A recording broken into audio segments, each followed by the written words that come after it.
Imagine us being one of the few families in Surulere who owned a television. Big deal? I still recall our Grandic brand, and some of the children in our neighborhood curried our favor just to be able to peep through the window and catch a glimpse of their favorite programs like Wrestling from Great Britain, The Combats, Dan Blocker, Penny Roberts, Michael London, and Long Green. You remember those characters, Village Headmaster, and another one, a Y50, the good old days. In our own little corner and space, we were privileged but not spoilt. Yes, we used to have occasional weekend treats at the Apapa Amusement Park, swimming at Roe Park, and the greatest fun at Shell Club, now Eagle Club. But our parents, amidst fun, will continually drum it into our ears that success in life is more paramount than all the temporary fun. Departmental stores rivaled what was available in England. It was the glorious era of Kingsway, Leventis, and UTC stores. Even back then, Kingsway was fitted with an escalator. The malls were better stocked than what we celebrate today when we enter ShopRite stores. How about the fact that the postman delivered letters twice a day, 6 days a week, and even up to the early 80s, a letter posted from London to Lagos will be delivered within a week. Sounds incredible, but also true. It wasn't uncommon to be informed several days about routine maintenance activities that would disrupt water or power supply for a few hours on a particular day. Even Lagos taxis were metered back then. You simply hail a taxi and fix your gaze on the meter. Great were those moments when we had less to bother about. Security was the least of our challenges because most houses in Surulere then had no fences or bulgar bars. In the area of transportation, the LMTS, Lagos Municipal Transport Service, was so effective as what operates today in some Western countries. Bus 88 covered Surulere to Yaba and operated clockwork. The timing was predictable. Days when newspapers were laid out by vendors on our streets at Adinogusu and Surulere with no vendor on stand, and passerby would just pick their preferred copies and drop the coin by the stand. You want to try that today? I recall with nostalgia those golden era when a brand new Volkswagen Beetle was sold for 3,500 and my monthly take home at the Nigerian Ports Authority was 145 naira. We had savings and were also able to fund our social activities from that so-called mega salary. Those were the days of luncheon voucher when organizations subsidized lunch break expenses. Wow, can we have those days back again? At what point did we miss it? I keep wondering, how can so much change happen or damage be done in a lifetime? Like every young child, my ambition was to be a medical doctor. I had always liked caring for people, looking out for people, and taking steps to ensure all around me were okay. However, what I couldn't achieve through medicine because of my poor science background, I tried as an adult to achieve through humanity and hospitality. My vocation as a mass communication specialist helped a lot in this regards. How I have fared in this regards is left to the assessment of friends and associates. Oh, how can I miss talking about nightlife in Lagos? So wonderful and exciting. There were no fears of robbery or harassment from any quarters. Growing up and doing what boys do, we had mad fun. In the late 70s, we had joined the Soul Train group that saw the emergence of nightclubs like Lords, Paradiso, Phase 2, and many others. Imagine about 8 passengers in my Volkswagen Beetle, moving from one disco party to another. I guess the manufacturers of Volkswagen at that time must have seen us in action before coming up with a beautiful slogan, "You can't kill the Beetle." We had our fair share of fun when life was good. How I dream in wishes that few of these moments be brought back and a slice of it granted to the current generation to taste. How can we change the narrative? By working towards providing a greater future for the upcoming generations, instead of reliving on the glorious past. I look back and think of today and the future. Can we ever have it so good like before? Yes, we can. Life is ever good, only if we are determined to get it right. It is equally still possible to reenact those age-long admonitions that good name is more precious than gold. Our children deserve a brighter and better tomorrow, not the good old days, which now remains only in our imagination. Let us make the difference now for the sake of our children's tomorrow.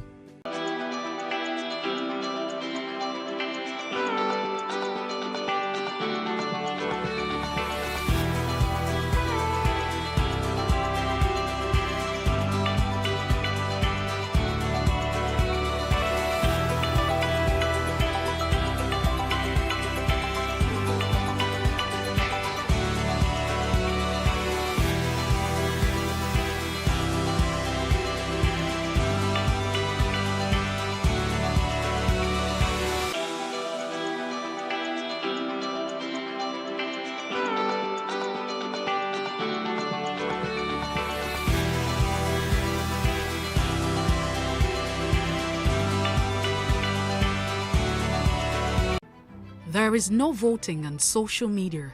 To vote, you would require permanent voter's card.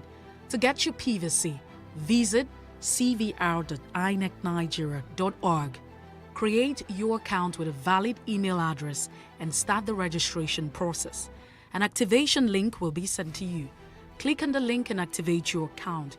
Fill out the form, pick and submit a convenient date and time for your biometrics.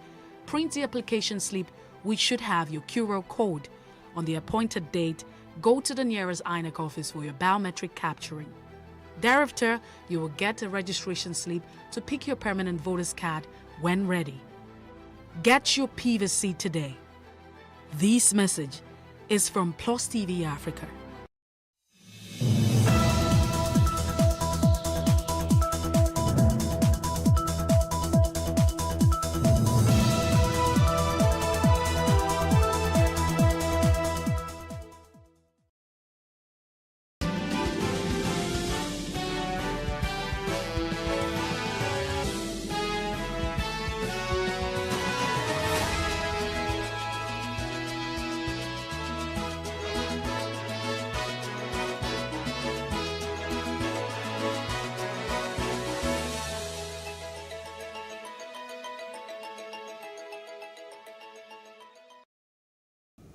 Good afternoon. I am Khadijat Balogun, and this is the news brief. The Alaafin of Oyo, Obalamidi Olaiwola Adeyemi III, have reportedly joined his ancestral father today at the age of 83. The monarch who ruled Oyo Empire for 52 years died at the Afe Babalola University Teaching Hospital at Ado-Ekiti, where he has been put for routine medical checkup. The monarch's remains have been moved to Oyo town in the earliest part of today and was received at Idigba by his first son, Prince Tunde, and his other siblings. Meanwhile, following the transition to the great beyond of the Alaafin of Oyo, Obalamidi Adeyemi III, plans are already in top gear for the burial of the late monarch today. The late Alaafin is on the way at the moment at Bara, the final resting place of all the Alaafin of Oyo who joined their ancestors. Dignitaries have started arriving in Oyo town to commiserate with the palace and the governor of Oyo State, Seyi Makinde, who is the chief mourner. Joining us now is John Alabi, our Oyo State correspondent. Glad to have you, John. Hello, good afternoon. Good afternoon. It's nice to have you here, John. So we hear that you're currently in Oyo at the palace. Can you bring us up to speed with the happenings? Presently, the chief is set to be buried anytime from now. Okay. Because as we're speaking, Islamic scholars are there performing Islamic rites on the corpse of the late king. Okay. So definitely within the next 5 to 30 minutes, we'll be taken to where it will be buried. All right. Thank you, John. So have you been able to identify early callers around the palace? We hear that the vice president is also in town. Right now, I can't ascertain who is at the palace. Okay. Because the entrance to the palace, the gate to the palace is more than 5. So I came in through 2, so I can't ascertain if any of the dignitaries are around or not. All right, thank you very much, John. So can you tell us what the mood is like around Oyo? The Alafin just passed on. Actually, I was at the market this morning. I checked on 2 markets here, Akesan Market, Sabo Market. The atmosphere is dull. Some of the shops are under lock and keys, and almost everybody is sympathizing and mourning the late king. All right, thank you very much, John. We'll come back to you later in the day when the Alafin is laid to rest. Thank you. Okay. So moving on, the Rivers State Governor, Nyesom Wike, has advised the People's Democratic Party not to allow any aspirant who will later defect with the party's mandate to emerge as its presidential candidate. Wike, a PDP presidential aspirant, urged party delegates to vote for him during the party's convention because he had no tendency to defect with the party's mandate to another party. The Rivers State Governor stated this while wooing PDP leaders and delegates in Abakaliki, capital of Ebonyi State. Ahead of the 2023 general elections, former Senator representing Rivers Southeast Senatorial District, Magnus Abe, has called on Nigerian youth to participate actively in politics for better leaders. Senator Abe said there is the need for youths to get their voters' cards in order to choose a leader of their choice during the 2023 elections. The report. Former Senator representing Rivers Southeast, Magnus Abe, said the 2023 general elections would be another opportunity for Nigerians to come together and elect a government of their choice. Senator Abe stated this in Gokana, where he called on youth to take active participation in governance, as it is important for everyone to have a sense of inclusion in the state and at the national level. In a democracy, if you don't vote, you are not part of it. If you don't vote, you are useless. You cannot determine your own future, and you cannot contribute meaningfully to any conversation about the future. We must register and we must vote. Senator Abe also called for support for Asiwaju Bola Tinubu's presidential ambition. He said Tinubu is qualified to bring the desired change in the country. Look at what they call Lagos Free Zone area. That is a thought that a man put together 20-something years in advance. He's already thinking and working for his people. We don't want people who always start things and don't finish them. Former Rivers State Chief of Staff, Tony Okocha, shares this sentiment as well. He solicits support for Asiwaju Tinubu. When we have no father and mother, somebody gave us a shoulder to lean on. Who gave us that shoulder to lean on in Rivers State? And I do remember? Yes. Who did that? That's it. He asked one question. I remember our own leader went to our brother's house to go and warn him not to there. So you can see that going to school is in the mind, not just going to university. Hopefully, citizens will take the sensitization to people in every nook and cranny of the state to understand that the power to choose who leads them in 2023 is in their hands. And the Lagos State government has directed that all Christian schools shut for alleged misconduct of some students in Dubai be reopened from Monday, April the 25th, 2022. A press statement by the Commissioner for Education, Folashade Adefisayo, states that the directive follows a review of the ongoing administrative investigation into the incident and to ensure that students are not denied access to learning when the new term begins on the same date.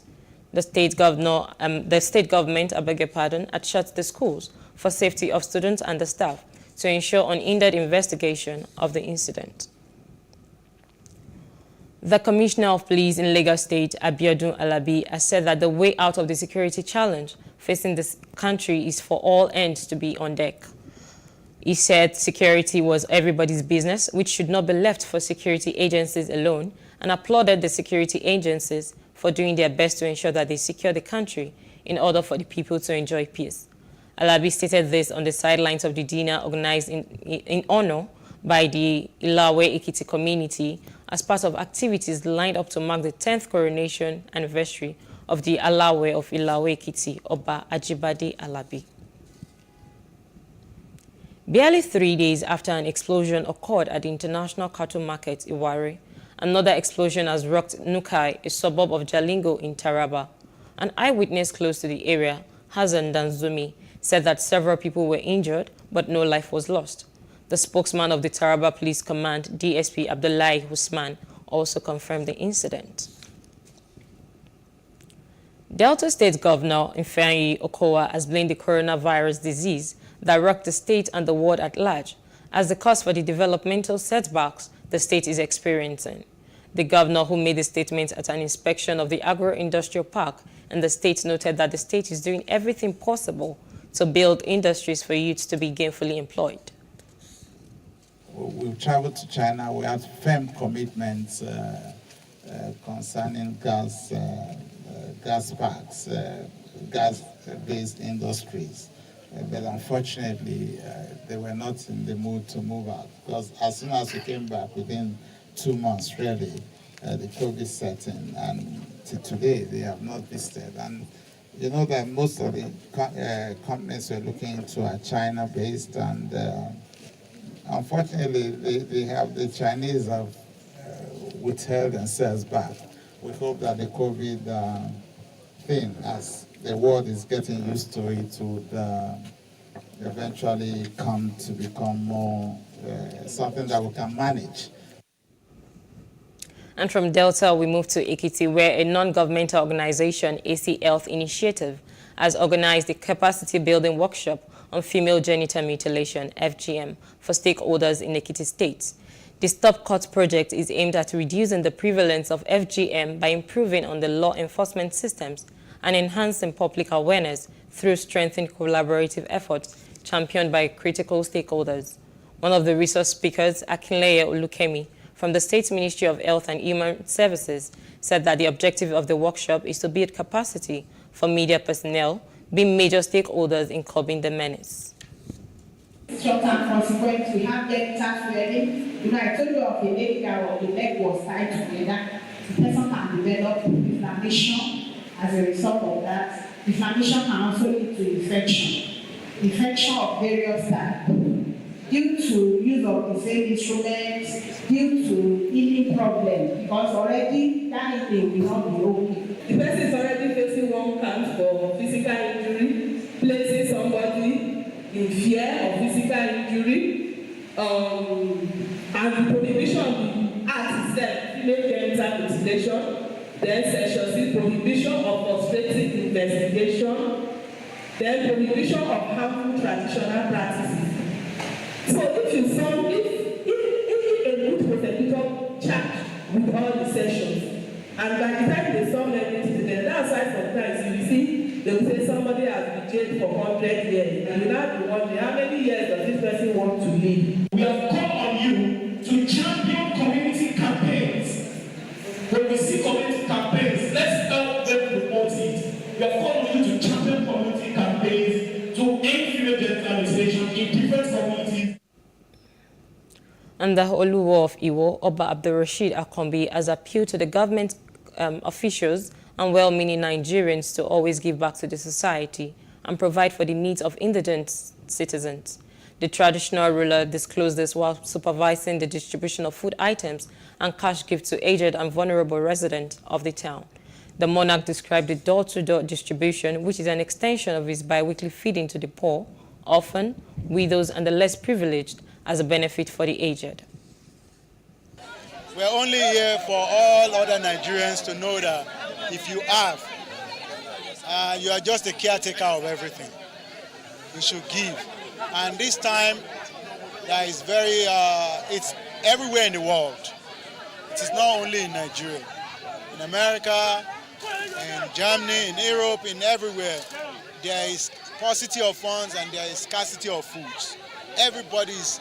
So as a king, I can't see my people suffering. Some of the beneficiaries, who are largely the aged, appreciate the gesture. And as political parties put price tags on the presidential forms for aspirants, Nigerians react to this amount. And that's on our Street Views. Take a listen.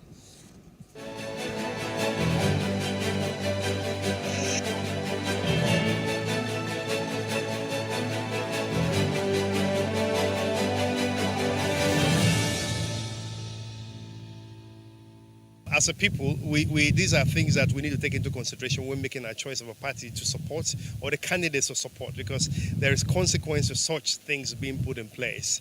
You don't expect someone that pays a huge price and buys from his pocket to actually then not want to recoup that money. Where do they get such money from to buy just a form where it's not guaranteed you're going to win? So, as citizens, we need to be watchful of that and make our decisions. It's not ideal, especially if you look at what's going on in the country now. 100 million is a lot of money.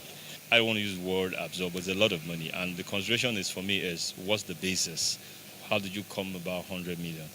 I think the other parties are doing 40 million, 35. Even 10 million is a lot of money, given the fact that we're looking for a leader now who doesn't necessarily have to have all the way to do financially, but a leader who knows what it is that the country needs or is expected of him. They are making the money for the party. The party belongs to the money belongs to the party. So you can never say maybe it's wrong or it's right. Because even though they say it's a trillion. If you have the power, you do it, you pay it. It doesn't make any sense at all. That's too much. At least should have been like 50,000 at least. Actually, that's too much. 100 million, no. 100 million, 100,000, I don't understand. 100 million, no, that's too much. No, it's too much. No. If a Nigerian, an individual will bring out 100 million from his purse to buy for form to run for the presidency, meaning that he has trillions of naira in his account. Therefore, EFCC is supposed to go there and find out what is working. If you happen to buy the form too, what are you going there to do? You must bring your money back, put your interest before you think of others. That's ridiculous. In fact, when I heard the news, and I'm wondering, where do they want like genuine people to actually get this kind of money? People that can afford it are people that are actually stealing. The other time, a certain man did a burial and EFCC invited him over to probe him because of the money he spent for the burial. So EFCC should also invite these ones that are able to buy these forms and then probe them and ask them where they got that money from, because you can't tell me it's not it's genuine. Even if it's genuine, when they enter now, they will want to steal and get back that money.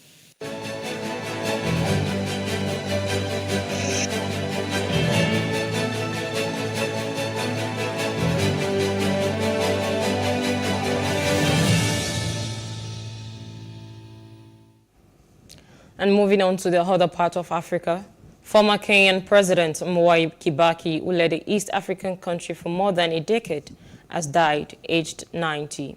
His successor, Uhuru Kenyatta, who made the announcement in an address on state television, ordered the period of national mourning until sunset on the day Kibaki is to be buried, with all flags to be flown at half-mast. Details in this report. Kenya's third president, Mwai Kibaki, has died aged 90, Kenya's incumbent leader, Uhuru Kenyatta, said on Friday. Kibaki, who served from 2003 to 2013, was credited with reviving Kenya's ailing economy through fiscal prudence and infrastructure projects.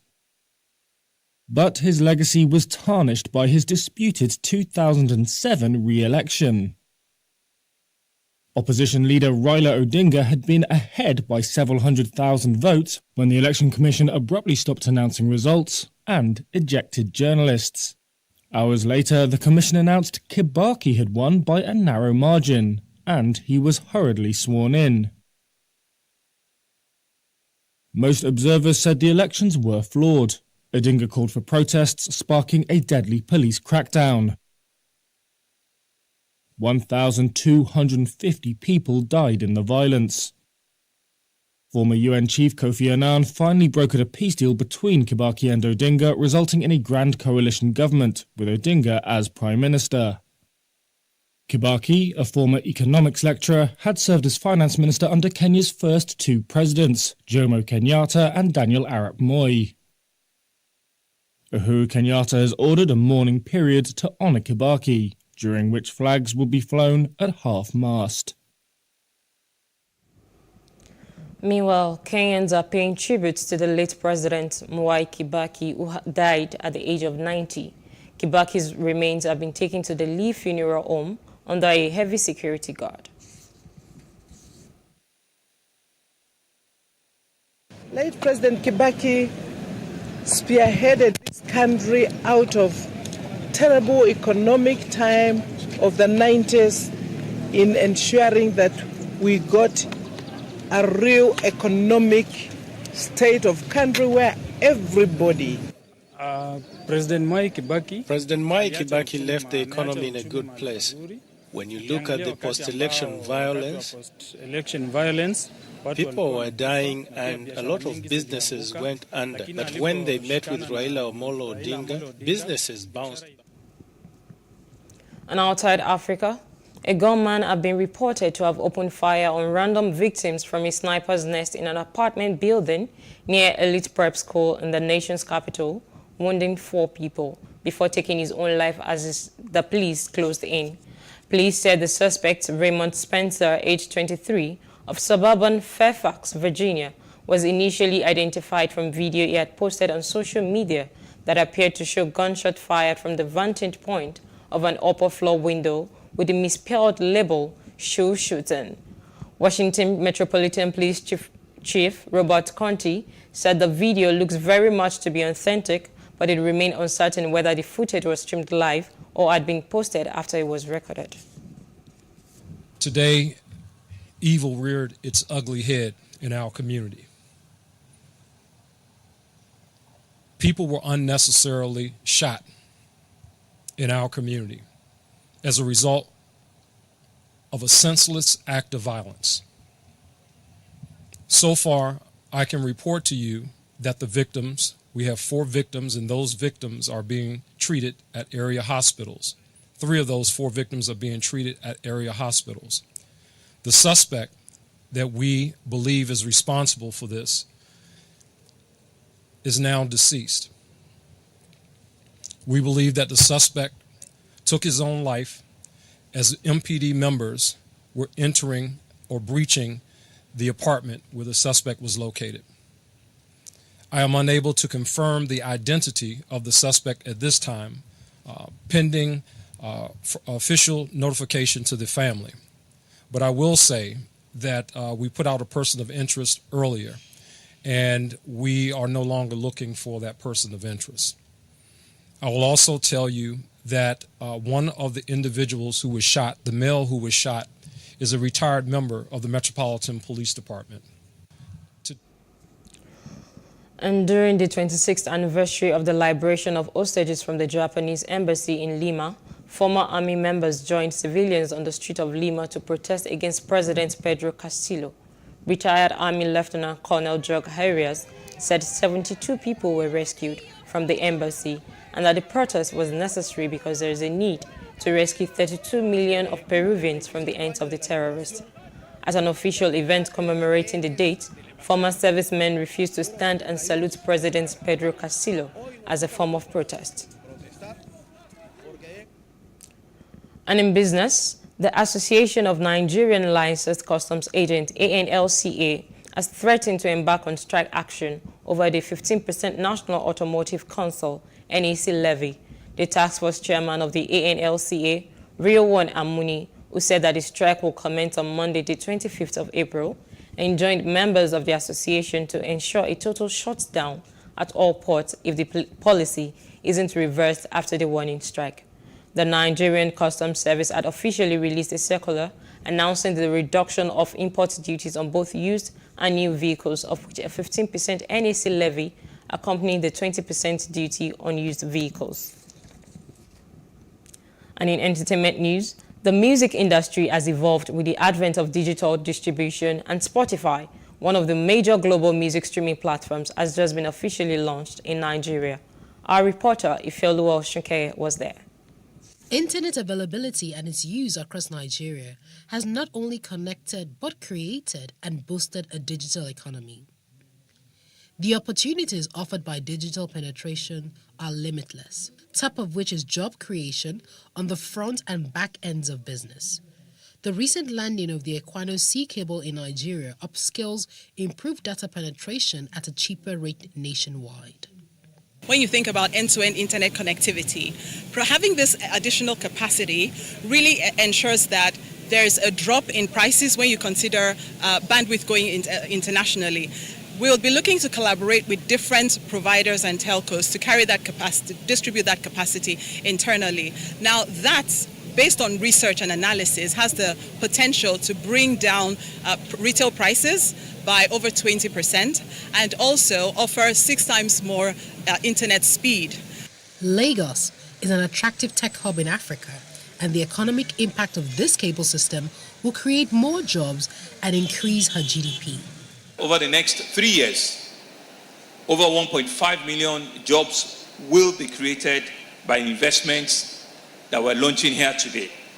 And in direct GDP, we're looking at investment of about $10 billion into our GDP over the next 3 to 4 years.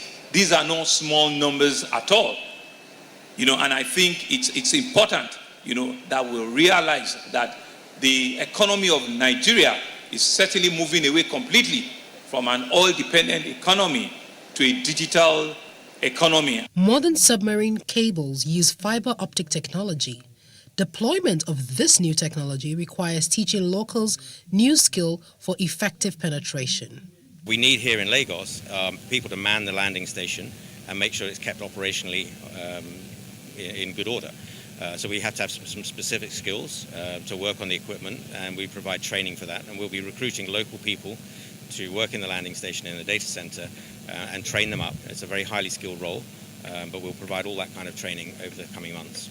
The Equano's cable is named after a Nigerian-born writer and abolitionist, Oluwada Ekwano, who was enslaved as a boy. The arrival of this cable in Lagos, Nigeria, is Ekwano's symbolic return that will bring in flourishing new possibilities. And that's the news brief. For more stories, please follow us on Facebook, Twitter, and Instagram. And do subscribe to our YouTube channel at PlusTvAfrica and PlusTvAfrica Lifestyle. I am Khadijat Balogun. Many thanks for watching.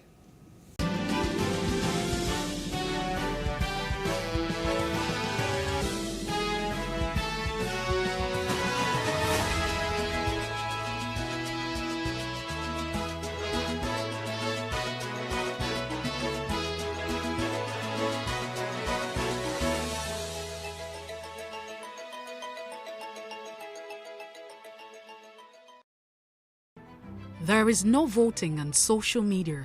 To vote, you would require a permanent voter's card. To get your PVC, visit cvr.inecnigeria.org. Create your account with a valid email address and start the registration process. An activation link will be sent to you. Click on the link and activate your account. Fill out the form, pick and submit a convenient date and time for your biometrics. Print the application slip, which should have your QR code. On the appointed date, go to the nearest INEC office for your biometric capturing. Thereafter, you will get a registration slip to pick your permanent voter's card when ready. Get your PVC today. This message is from PlusTvAfrica.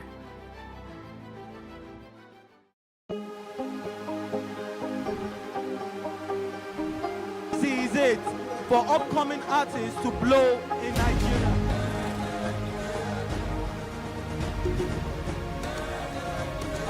Welcome to Plus Trending. I am Bookie November, your host, saying thank you for joining us on today's episode. Welcome back. It's tea time on PlusTvAfrica. Practice makes perfect. I'm not perfect yet, but I'm a lot better than I used to be. He's a king. He's entitled to marry 100 if he wants to.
Increase the reach of your events or business services.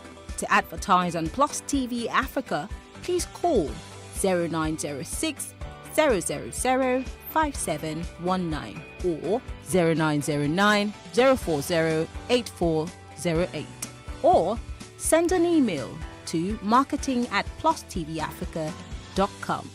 Plus TV Africa. Big stories live here.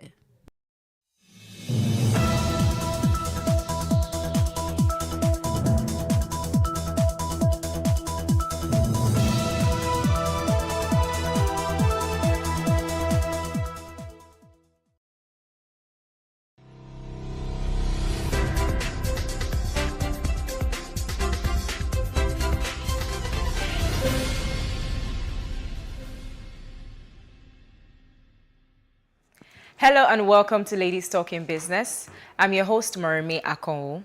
On today's episode, we will be discussing an interesting topic, retaining your femininity as a businesswoman.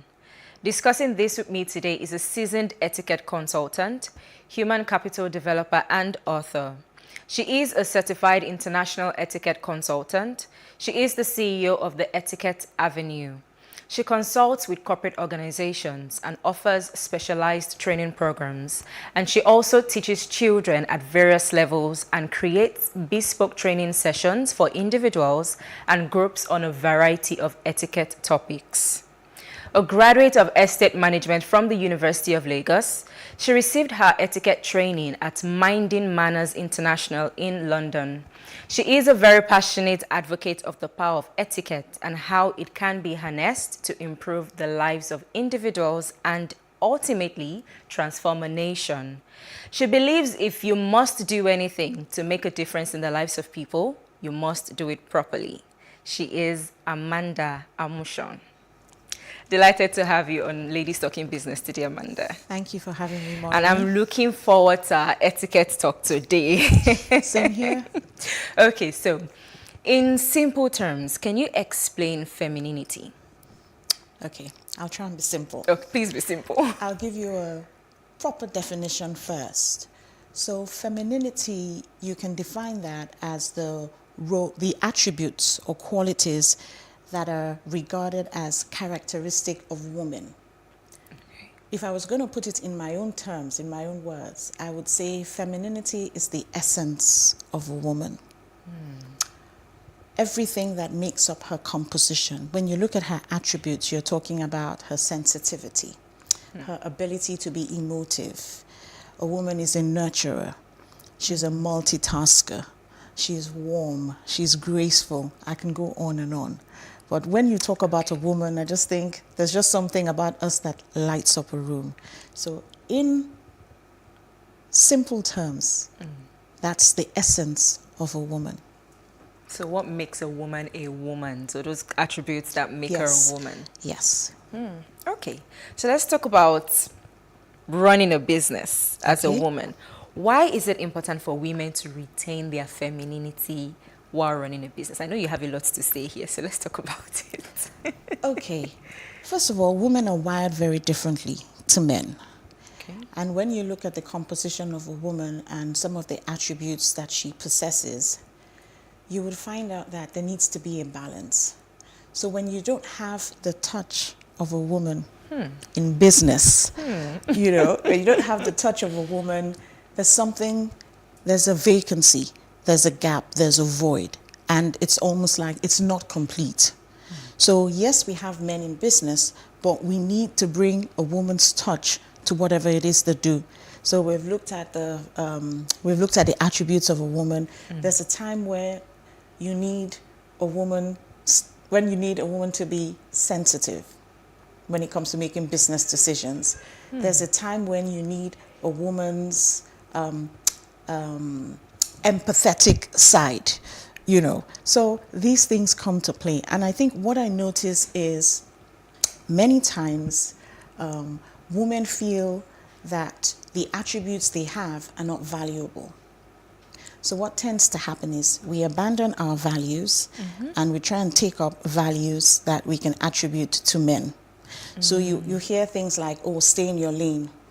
This is a man's world, you know, that kind of thing. But the thing is, we need to begin to recognize as women the value that our attributes have and possess. So we know we bring something to the table. Yeah, so we bring the whole table. Exactly. So if we don't take up our place, there's always going to be a void there. And I think what happens also with the woman, we don't recognize that value that we have. But sorry to cut you short, no, but that's okay. I've heard people say, or people think, because women are emotional, they won't run a business properly. We need to be emotional. You can't rule out who a woman is. I mean, it's just like, let me use this example. We were designed that way for a reason. So, which is why you wonder when there's so much competition with women, you know, we think we're not very nice to each other. We're like, oh, it's a woman. Oh, no, women are not nice. But if every woman recognizes that every other woman out there has the same abilities as you do, we won't have that competition. It's just, the question is, are we using those abilities? Are we maximizing them? Are we activating them? We're not. So we think because it's a man's world and we feel the men do not pay tribute to what the woman can actually do. They don't ascribe value to what the woman does. So it seems we too have abandoned it. So we now want to adopt the roles that men play. So we want to be... Yes, we want to be the decision makers. We want to be the protectors. Aggressive. And we want to be a little bit aggressive. But no, we can win as women, who we are. We were designed that way. You know, so simply put, yes. Well, I'm just, even from the way you speak, I can tell that it's something you're passionate about. You're calm about it, but I can tell that there's passion somewhere in there talking about it. So, how would you say, or what's the best way for a woman to handle situations where she's surrounded by male counterparts, and it probably doesn't happen every time, and they just basically want to shut her down or shut her up? How do you handle such situations? She needs to maintain her composure. Like I say, you can't take away who a woman is. It's innate. It's how you work. It's just like you came into this world one day and you just realized, this is who I am. I'm a woman. And God put certain emotions in you. You know, you need to be warm. You need to be gentle. You're a nurturer. You can't change that overnight, no matter how hard you try. So it's who we are. So the thing is, I would only advocate just fill in that role. Okay. We don't need to compete with the men. We need to let the men know that we are good all by ourselves. We carry value and we are bringing something to the table. Like I say, you need the woman's touch with everything you do, any line of business, any line of work, whether if you're in an organization, from the tea lady to the PA to a lady who is a director in a company, it makes the world of difference. As long as we're activating those skills and those attributes that we have and we're applying them. We should stop leaving them dormant. They're very powerful. We should stop leaving them dormant. Yes, which is what many of us do as women, and we're taking up the roles that men occupy. We want their attributes because that's what the world tells us, that it's a man's world. So what makes a man function? You look at his attributes, so you see the woman a little bit more aggressive. I know not all women out there would agree with me, but we're a little bit more aggressive, we're pushing the envelope. No, let us be women. Yes. Amanda will speak more about this shortly. Okay. Please stay with us for more of this conversation after the break.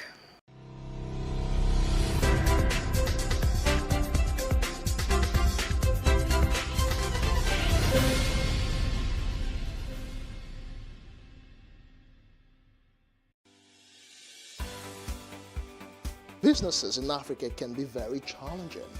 In Nigeria, it is particularly intimidating, and successful builders have learned how to navigate a hostile environment to unlock opportunities. But one major challenge businesses face is how to filter through the noise and identify where their ideal customers exist.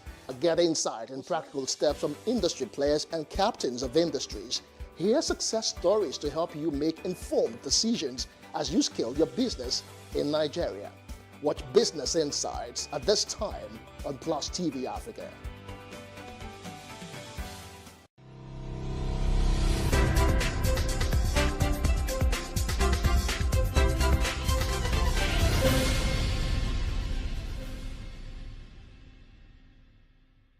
Thanks for staying with us. I'm still here with Amanda Amushon, an etiquette consultant, human capital developer, and author.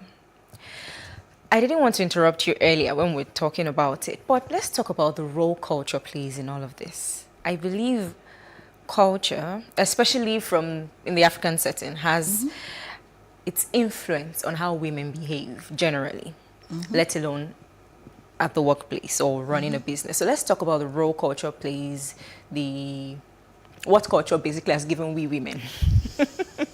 It depends on what culture you're talking about. And one thing I would tell you is culture greatly influences etiquette. And another thing about etiquette is it evolves over time. So when you try and put culture and etiquette side by side, you realize that even what our parents did or their parents before them did, it's 2022. Things are definitely going to be different.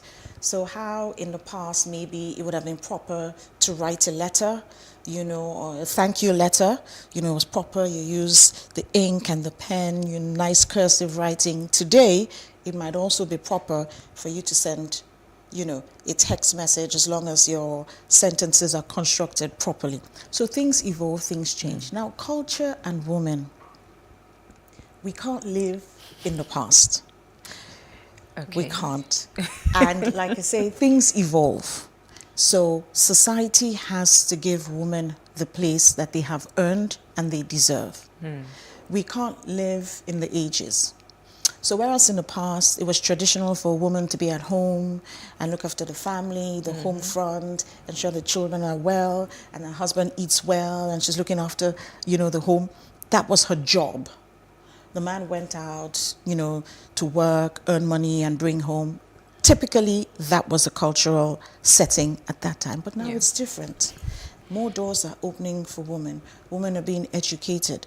Women are pushing the boundaries further. So what are they going to do with everything that they have achieved? But there are men who still feel a woman shouldn't be working or be in a place of authority. There are men who feel women shouldn't even have education.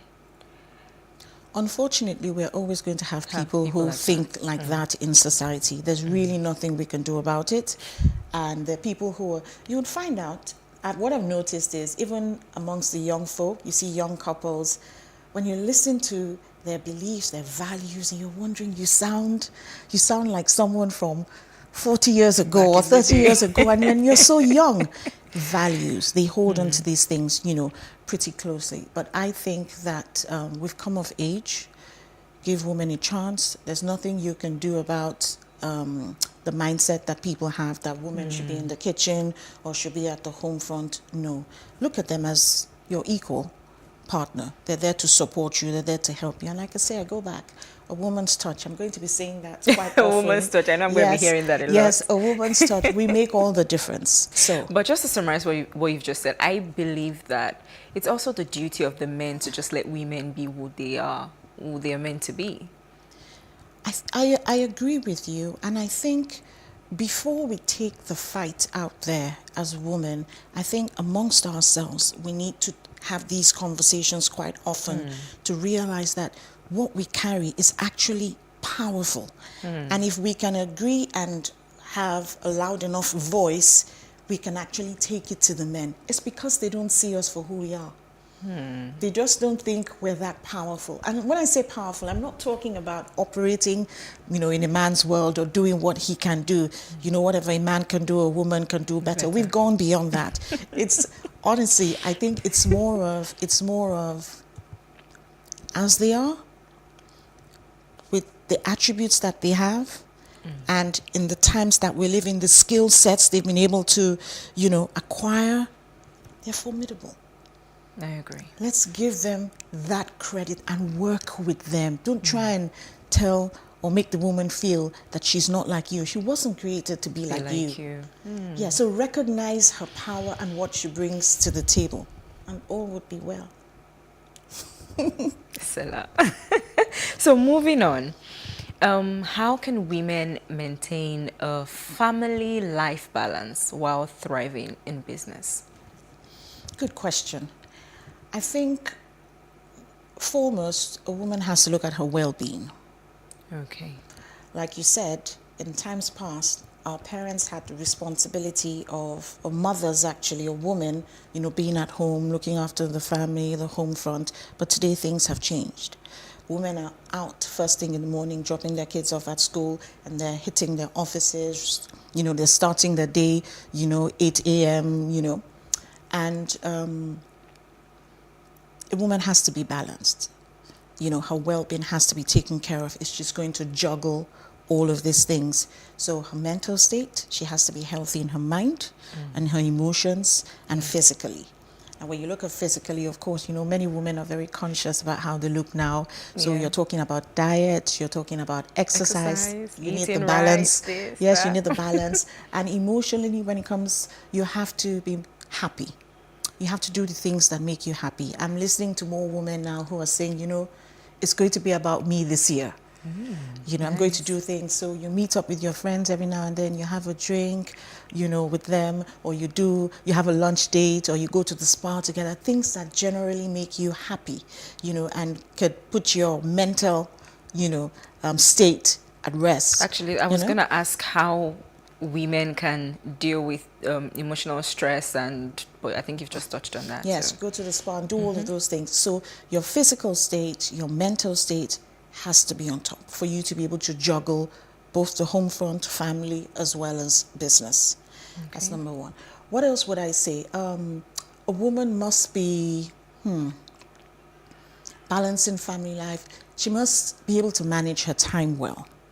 She must be a good timekeeper, because a woman is juggling so many balls. The other day, I wrote down a long list about a woman, we women being superwoman.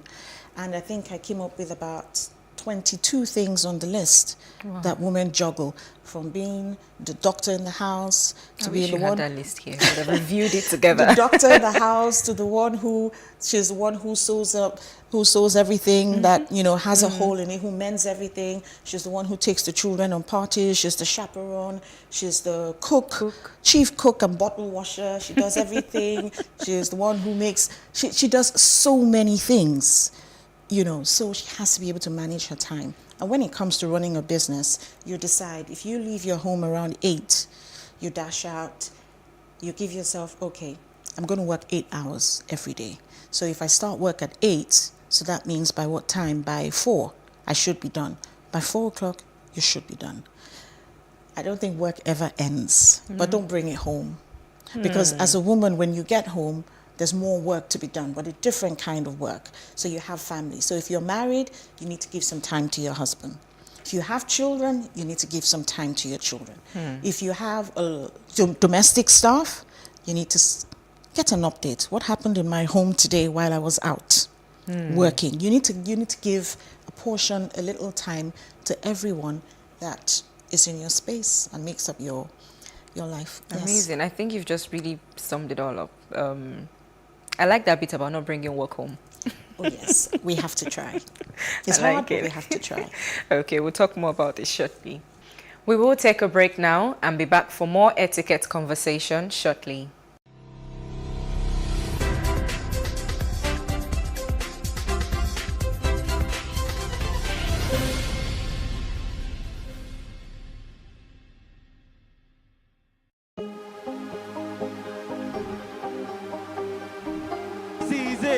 For upcoming artists to blow in Nigeria.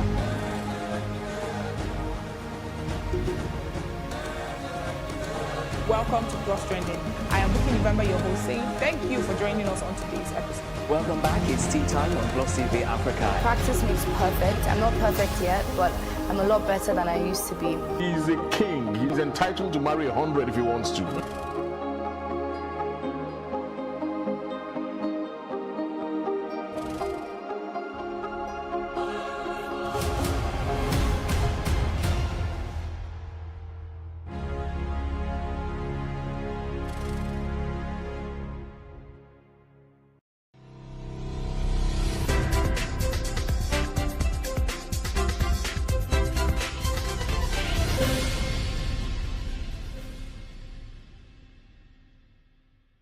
I'm still here with Amanda Amushon, CEO of the Etiquette Avenue. Amanda, it's been an interesting conversation so far, the little etiquette talk. Why do you think it's important for businesses to have women in top positions? I know we've talked about why you should have them in business, but why should you have them in top positions? At the top is where all the decisions are made. Okay. So the next question is, how do those decisions favor you? I'm not even talking about favoring you as a woman, but favoring you as a business person. We have to stop. We're in business. Okay. Forget the fact that I'm a woman.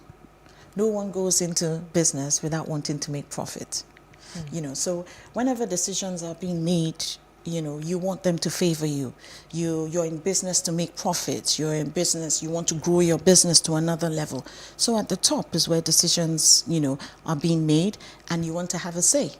So women, it's pretty simple. We need to have a say. We need to be at the top there. We need to be sitting at the table where it's like, do we take this project on?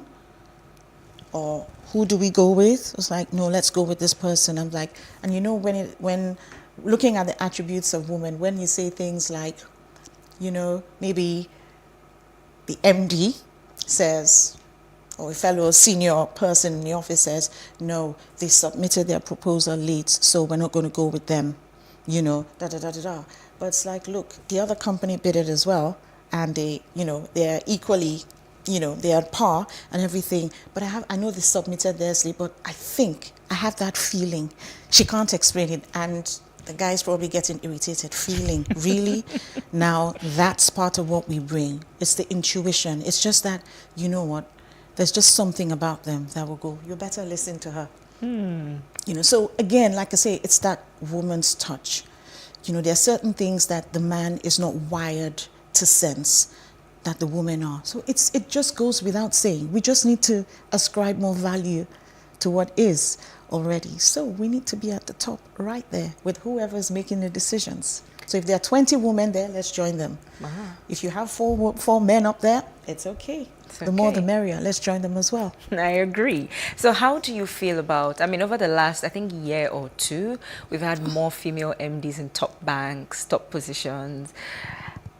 How does that make you feel? It makes me feel good. And I'm pleased, I'm happy, because I think our voices are being heard and something is being done about it. And honestly, when we say it's a man's world, if the men out there, the decision makers, who I guess are majority, men, if they're, I think they're beginning to recognize that there's something women are so accomplished. When you think women, and the thing is, they're improving on themselves while still running the home front, doing all these things. So someone has to stop and look. As in, are these women real? Are these human beings real? We're doing so much, So I'm really pleased that it's beginning to happen, and it would encourage more women to step up, and encourage the younger ones coming up to say, yes, there's a place for me, I can do it. But like I say, I would rather the focus be on letting women know how valuable the assets they have are before they go out there to compete. So they're going out there with the confidence that they should have. Thank you, Amanda. But before I let you go, in your opinion, what are the do's and don'ts for women in business? Okay. Let's do the do's first. The do's first. Yeah. Okay, I'll be quick. Do's. First of all, a woman should be well-mannered. Okay. She should be graceful. And she should be composed at all times. It doesn't matter the line of work you're in. Okay. So some people might say, but, she's an engineer, which sounds masculine or so. But imagine an engineer attending a meeting, nicely dressed up, graceful, carrying herself very well. I'm going to give her another look. I'm going to draw the chair out for her, even as another woman to say, take a seat at the table. There's just something about a woman being graceful, well-mannered, and it's all the way. So that's the first thing I would say. She must be well-mannered, graceful, and composed. Okay. Number 2, I think a woman should, the do's, she must improve herself. Okay. Look for the people in your field that share the same craft, learn from them, and be better. That's the only way you can remain relevant and stay competitive. Yes. Let me see. What are the number 3? I think women in do's. As a woman, we make many mistakes. We've made mistakes in the past, and we've not had people to guide us. When we have telephone calls, some in the past, well, I know it still happens. There's a tendency it can happen, but we need to ensure that everything we do in line of business is in writing. So you have a telephone conversation with someone, it sounds interesting, let's do this, let's go for it, everything. But a telephone conversation can be forgotten in a hurry. So as women in business, those are the things that maybe the men might think we overlook. Make sure every conversation you have, every business deal you're about to go into, everything is written. And let me just quickly add this. She should maintain a strong network. And when I say network, I think some people might just think, oh, it's all about, the people at the top, my network of friends and everything. Yes, it's okay. But also at the lower levels, because a strong network is a strong network. We all need each other. So I always say things, I can abound, and, I could go high and I can go low. I can relate with the tanker driver that delivers water in my home, and I think I can very much, sit with the Queen the next day. You can. So that's what I honestly feel. We should have a strong network, but it should be a network of people at all levels, because you never really know who you need tomorrow. True. So I'll leave that with my do's. So okay, so don'ts now. Don'ts. Okay. I think women should never let their emotions run away with them. It's one of the reasons why I think, when men look at, oh no, she's too, you said it, she's too emotional, or no, I don't know, she's too, no. We are aware of who we are, but let's fine tune that attribute and work it. Fine tune. Yes, we need to fine tune. So yes, because I could sit down and cry about something the whole day, and I could also be emotional and get something done and sign that $1 million contract. Right. Yes. So, do you have one more don't for us? Let me see. One more don't. Let me leave it there because of time. Thank you so much for coming on the show today, Amanda. Thank you very much. Wish you all the very best. Thank you so much. I'm sure you'll agree that it has been an enlightening etiquette episode of Ladies Talking Business today. Many thanks for watching, and do join us this same time next week for another episode. Don't forget to follow us on PlusTvAfrica Lifestyle on YouTube to catch up with our programs. I am Marumi Akongo. Bye for now.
as the controversy surrounding the introduction of 15% national automobile cancel levy on imported vehicles lingers, some maritime lawyers have demanded court intervention as a way of resolving their matter. Now, the Nigerian Customs Service had recently introduced a 15% NAC levy on used imported vehicles, a decision which didn't go down well with clearing agents in the country's maritime sector. The agents have argued that the NAC levy is mostly meant for new vehicles, questioning the rationale behind the introduction of the duty on used vehicles. In a quick response, the service, in a statement by the National Public Relations Officer, Timi Bomodi, said the move was in compliance with the Economic Community of West Africa Common External Tariff. Well, that's our focus on the show for today. Welcome to Business Insight on Plus TV Africa. I am Justin Akadoni.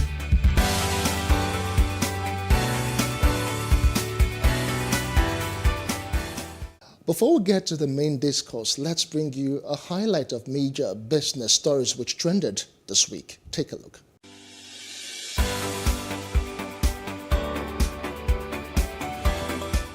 Telecommunication subscribers under the aegis of the National Association of Telecom Subscribers have said they are set to drag the federal government to court in May in a bid to temporarily suspend the government's barring of subscribers' outgoing calls. On Monday, April 4th, the federal government ordered telecom companies to bar outgoing calls on all lines that have yet to link their national identification number and the subscriber identity model.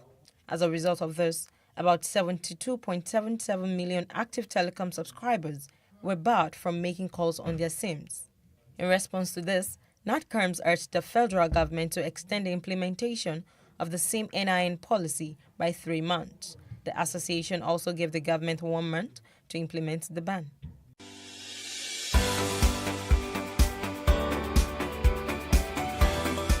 As controversy continues to surround the introduction of 15% National Automobile Commission levy imposed on imported used vehicles by the Nigeria Customs Service, car dealers have threatened to close their stores this week. The NCS had recently introduced a 15% National Automobile Commission levy on used imported vehicles, a decision which didn't go down well with clearing agents in the country's maritime sector.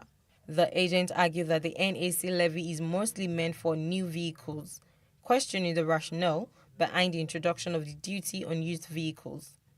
In a quick response, the service, in a statement by the National Public Relations Officer, Timi Bomodi, said the move was in compliance with the Economic Community of West African Common External Tariff.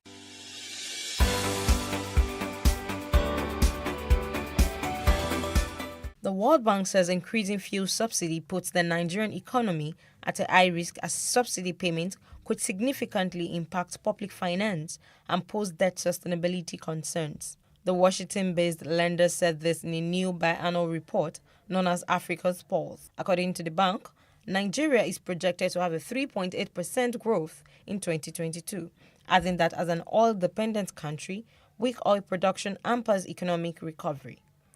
It added that the increasing fuel subsidy poses a high risk to the country's economic growth despite the increase in oil prices.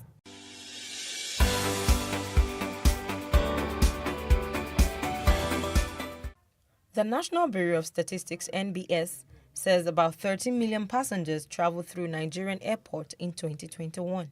The figure represents a growth rate of 43.41% from 9 million recorded in 2020. The NBS disclosed this in its recent Air Transportation Report for 2021, released on Wednesday. According to the report, the total number of arrivals in 2021 stood at 6.5 million, which was higher compared to the 4.9 million recorded in 2020.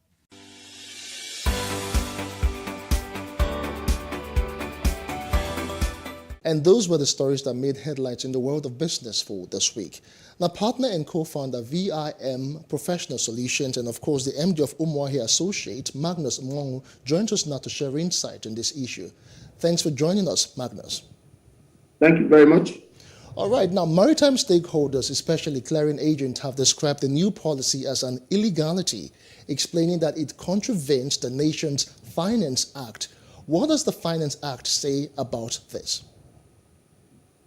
So one of the things we've also done as a business on this side is that we've monitored the Finance Act over the last 3 years. I mean, the first Finance Act was made available in public in 2020, which is the Finance Act 2019. And from 2020 to date, we've had yearly editions of the Finance Act. And I dare say, having reviewed all of this act, there's nothing that talks about clearly this National Automobile Commission levy. So it's a lot of controversy at the time, and we probably need to be calling out on the Minister of Finance to give a proper clarification on what this implies. But chances are that there might be some publication or some notification by the government in partnership with the Nigerian Customs Service to issue such a legislation, but it's not contained in any of the Finance Acts that has recently made news. So we're looking at the 2020, which is the Finance Act 2019. We're looking at the 2021, which is the Finance Act 2020, and the very recent one, which is 2022, the Finance Act 2021. There is nothing in any of those acts that talks about National Automobile Commission levy of 15%. So those are my views as the MD of Umuahia Associates. But and I know governments a couple of times bring in certain legislations to mitigate or manage the buying attitude of its citizenry. So chances are that this is one of such things. So if the lawyers, the barristers in the automobile industry are saying that this contravenes the Finance Act, then maybe this gives credence to their position. All right, let's take this one step further now, Magnus. The clearing agents and dealers have argued that the NAC levy is an attempt by customs to arm twist importers in order to meet their yearly revenue target of 3 trillion naira for the year 2022. What do you make of this? So if anything we've said before is something to hold water with, and the various societies and groups and organizations that are coming up to challenge the imposition of this levy, something to hold on to, then there may be a smoke somewhere there to say perhaps because government is also trying to increase its internally generated revenue, they are also looking at ways of trying to get such funds, because like you know, importation of vehicle is also a key factor in this part of the world. So chances are that the clearing agents may have some smoke that they are stoking in that regard. All right. Now, the stakeholders are also arguing that the NAC levy was supposed to be on collected. Let me take that question again. Sorry. Now, the stakeholders have argued that the NAC levy was supposed to be collected on new vehicle imports at 35% to encourage local vehicle manufacturers and industries in the country. Can you break this down for us? So what we have currently is for the importation of new vehicles, depending on the age of the new vehicle and depending on the make, there is a levy for it for new vehicle. There is a given levy that you have to pay. Then, in addition, with the automotive levy, NAC levy. But for used vehicle, there is a 20% custom duty you need to pay, and in addition, with the 15% levy. So the clearing agents are arguing that a combined 35% of this levy on used vehicle it's too much, considering all of the economic effects going on in the country at the moment. Okay, so just what, in other ways now, let's look at this critically. Just what is the implication of this new development on Nigerians?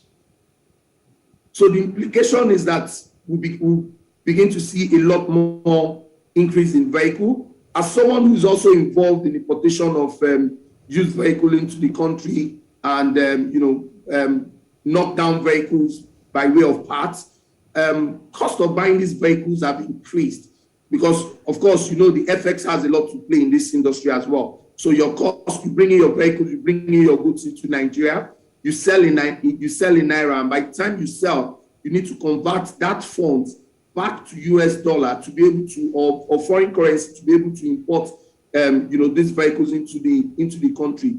So you begin to see certain bottlenecks along the way. So there is the FX one, there is the increase in duties that you need to pay, which is now, put at 35%, except if the customs and the Ministry of Finance tend to reduce that.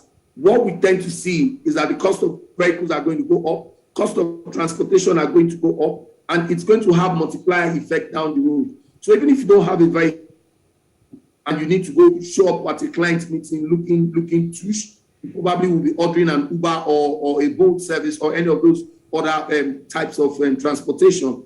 The cost of buying those vehicles to put in that line of business is going to go up. And for the owners of those business to be cool, they are going to have to pass on that bulk to the ultimate consumer. So what we see play out in the next couple of months or into a 12-month period, which is 1 year, is that the cost of buying vehicles, cost of transportation, cost of going from one place to another is going to go up. Okay, fine. There's a whole lot of talk that has surrounded this new development. But do you agree that by slamming this 15% NAC levy, the government was simply forcing people to tilt towards patronizing local manufacturers? Well, the school of thought would argue that how many local manufacturers we have and how durable are those vehicles? Do you want to spend about 10 million naira buying a vehicle, and in 2 or 3 years down the line, you're looking like you've not even started up anything? And the cost of making 10 million naira these days is not what it was 5 years ago. So while I would also encourage that if government puts in policies and policies in place that will support local manufacturers, they can clearly put in place certain policies to mitigate those of us who tend to buy used vehicles. So I agree, we may tend to begin to look at homegrown vehicles for our commuting, but we need to try as much as possible to make those vehicles a lot more durable. Because if you look at buying a used vehicle, say a Toyota Corolla today, a 2012 Corolla or a 2012 Toyota Camry, you can use that vehicle comfortably for another 6 to 10 years if you have good maintenance culture. But if you pick up a brand new locally manufactured vehicle, can you actually use it on Nigerian roads for the next 5 years without looking like it's been battered? So we need to put all of this into consideration so that we can begin to encourage homegrown manufactured vehicles. So in your opinion now, would you say that government policies over the time have not actually encouraged local manufacturers of vehicles in the country? Yes and no. Yes, in the sense that when you begin to look at cost of business in Nigeria, cost of running diesel, those are signals that our policies are not geared towards encouraging local manufacturing. And if you go further to look at the infrastructure, the road network, and the connectivity from one point to another, and a number of other factors, you see that those are not there. All right, we still have Magnus Omonwo on the show. We'll take a quick break and return with more. Do join us again.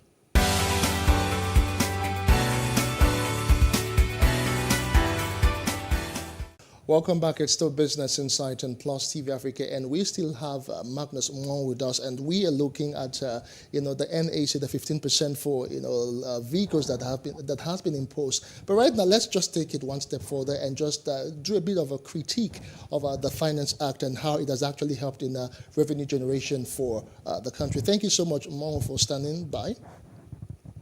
Yeah, thank you. All right, let's just talk about the Finance Act that is actually in force in the country. And Nigeria has over time talked about revenue generation and how they can diversify the economy. How would you rate the Finance Act, the recent one, and what contribution has it really done to the nation's revenue generation? So before 2020, we typically tend to wait for a minimum of 5 years or thereabout before we can make certain legislative changes. But what we see happen with the introduction of the Finance Act is that it's looking like an annual thing. So over the last 3 years, we've had different amendments to certain legislation in the country. And the important role that the Finance Act plays is that it's issued and it's signed and it's made available to the general public, simultaneously with the budget of the federal government for that year. So the Finance Act is geared, it's a mechanism geared towards helping the federal government with its vision to raise the necessary internally generated funds with which it can execute its budget. And over the last 3 years, it's steadily progressed. Like we've seen, a number of things have been there. They've encouraged the growth of small businesses in the First Finance Act when it changed the threshold of the categories of small businesses that can pay taxes and those that and what needs to be paid. So there's a bit of clarity. It's becoming a lot more flexible. It's becoming a lot more interactive. So if government sees that a certain portion of the legislation is not yielding its fruits, they are able to change it in the following year and make necessary amendments. And the beauty as well is that it's not just government sitting down and designing the Finance Act. The citizenry, key stakeholders, business decision makers, a lot of consultation that go in. So it's citizens like you and I who are pulled together into a group that sit down, discuss, deliberate. There are discussions in various sectors and geopolitical zones of the country to agree as to what makes or what should be in the next Finance Act. So it's a welcome development, but we're yet to begin to see a lot more of this play, especially in the engine room, which is the small and medium businesses. We would like to see a lot more traction with government trying to ensure that those who they require to pay tax or pay certain levies, and when they do, have certain features or certain infrastructure to keep running their businesses. All right, thank you so much. We have been speaking with Magnus Omonwo, and he has been sharing useful insight on all of these recent issues and that have generated a controversy. Magnus is the MD, Umuahia Associates. Thank you so much for your time. Thank you very much. All right, it is still Business Insight in Plus TV Africa. We'll now leave you with useful tips on how to write an informal proposal. But that's the size of the show for this week. I am Justin Akadonye. Many thanks for watching.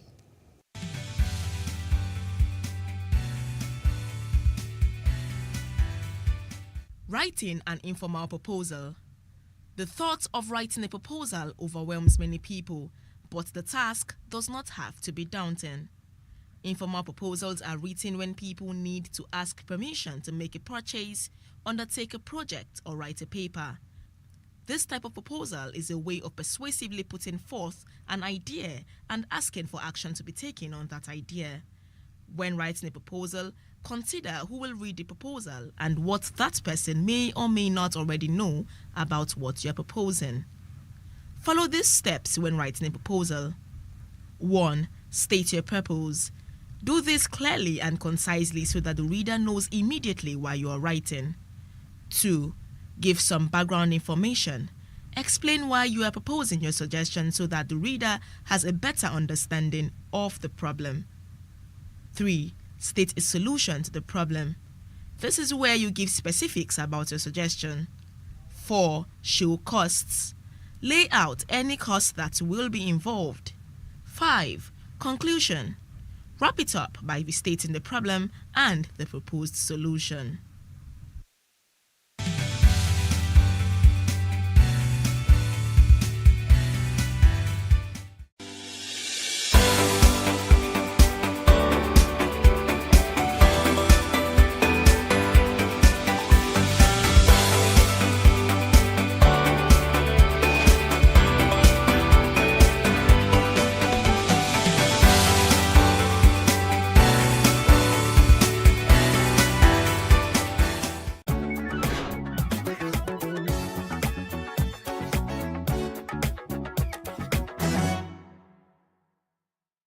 Financial literacy is an essential skill for the 21st century. The principles of debt management, profitable savings techniques, and the importance of money have helped many.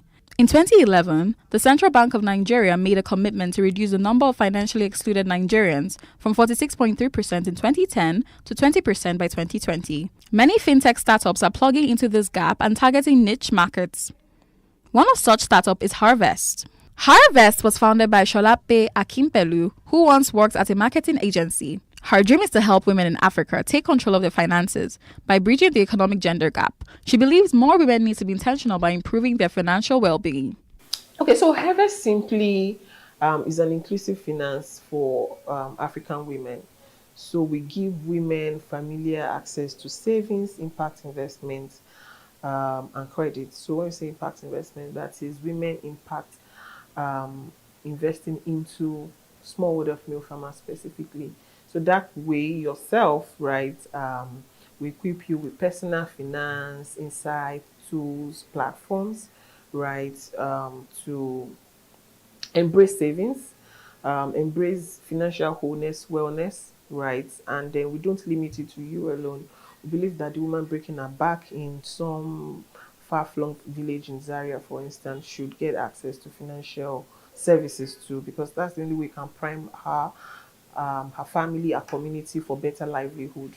So we extend our credit to, we extend our personal finance, considering the digital divide in language base. So that way you've equipped her and then she can participate in savings. And then, do you understand? So you're not managing poverty here for women, right? We are giving them, a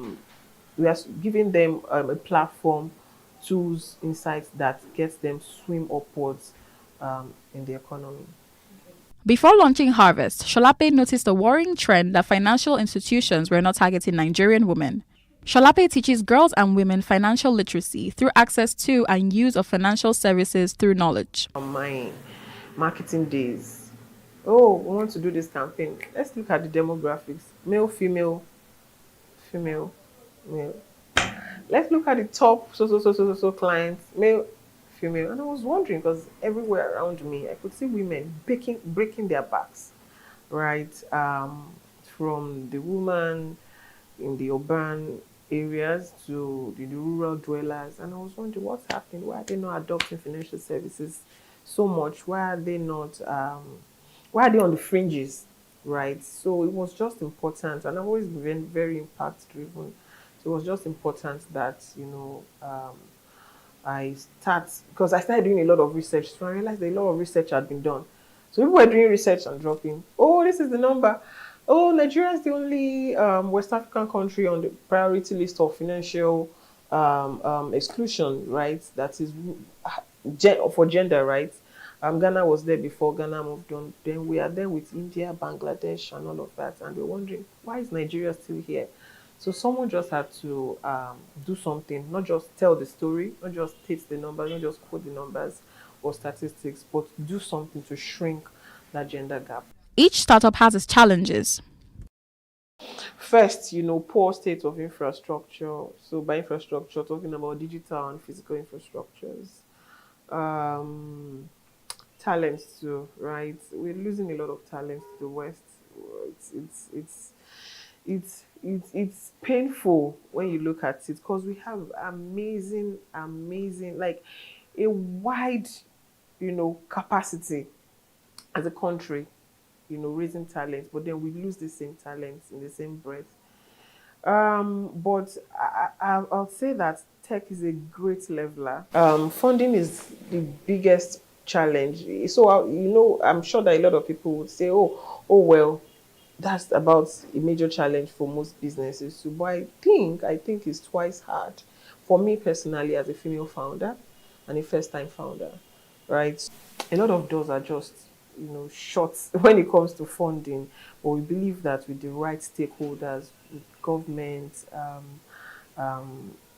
individual investors and all of that, we'll be able to crack the funding code. But it's been really hard funding the business. That is, funding the women, funding the business itself, building structures, building the infrastructures that we need to power the business. It's been so hard, quite tough. Sholape's goal in the next 5 years is to empower women in the Nigerian market. It's obvious that tech is hard, but with the right amount of resilience, women can achieve anything. Okay, so I'll just quickly add to that, our goal is that in the next 5 years, the base case, right, would have served 500,000 women. So when it's 500,000 women, we're looking at 350,000 women on the supply side of a business and 150,000 smallholder female farmers. And we believe that that number is possible because our addressable market is 57 million working women in Nigeria alone, right? And that's just looking at the Nigerian market.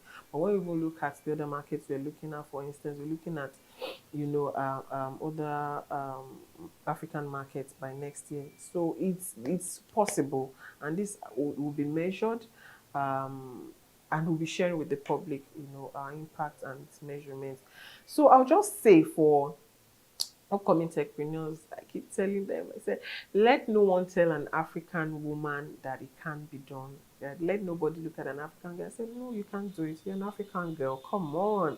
The customs, everything is, tilted against you. Kick them right in the middle, right? Put a fist right in its face because we grew up, a lot of us grew up resilient, right? We had to clear away the thorns and make way for ourselves. So it's hard. It's double hard. So tech is hard, right? It looks glam out there, but it's really hard, trust me. Because I say, especially the infrastructure, you're working with a string of codes. That's why I tell people, right? Something can break somewhere. It works now. Then we all drive cars. A car takes you somewhere, and then you want to go home. It isn't working again, and you're wondering what happened. So much more string of codes from one point to another. Something is not returning, and you have to fix it. So you just have to also immerse yourself in the problem. It's important to walk in the shoes of whatever problem you want to solve. It's very, very key. I would say secondly, you just have to, the starter pack, you have to come in very, very resilient. So many days. There are some days I still wake up and feel like, where do I draw the line here? So many days, you have that feeling, but you got to keep going on. And then, thirdly, I would say that it's possible that it gets to places where it looks as if, you're not wanted at the table. It's okay, but it's fine to create your own table, right? And but whatever you do, be less concerned about the glam, be less concerned about the glitz, but be more concerned about the problem you're solving for. Be driven, be mission driven, be impact driven, and the rest, will come with it. Nigerian women are believed to care more for their parents and as such are in the best position to teach them financial literacy and retirement plan. Okay, so I would say that typically the Nigerian woman, of course, suffers from the black tax, more of that. I personally tagged it Ada syndrome, right? And that is, you see parents saying, I want more girls because girls take care of their parents. Men, when they take a partner or something, they don't, but the girls, oh my, and it's a good thing. And those are the things that we keep having conversations about in our community. Talk to your parents about money. What are their retirement plans? Do they want to live in with you? Do they want to, what's their pension? All of those conversations. Otherwise, what about your siblings? What do you want to do for them? How do you measure? Where do you stop? Because you realize that you just continue giving. You are trapped in that cycle where you can't even sustain yourself, and then you become dependent on another one. So all of these things are generational challenges that has plagued the African child, but more the African girl, because you are the Ada, you are the girl, you are the one who's supposed to be very nurturing always. But hey, you can do all of this with the awareness of knowledge, and that's why we say be grounded with financial in personal finance and in financial knowledge yourself. What's your net worth? That's how you can talk to parents, talk to partners, talk to people around you, okay, on making better financial decisions for themselves, for yourself, so that nobody becomes, they don't, you know what they say about this thing that say, lean on me, no be press me die. So they don't lean on you and then, want to suffocate you. So you've just got to be financially sound. And those are the things that we teach in our community. Get yourself a tribe, like Harvest. And like I say, even if you don't use the platform, the insights, the tools that you gain from being a community member of Harvest is, is mind shifting, and every African girl, every African woman needs such to do better.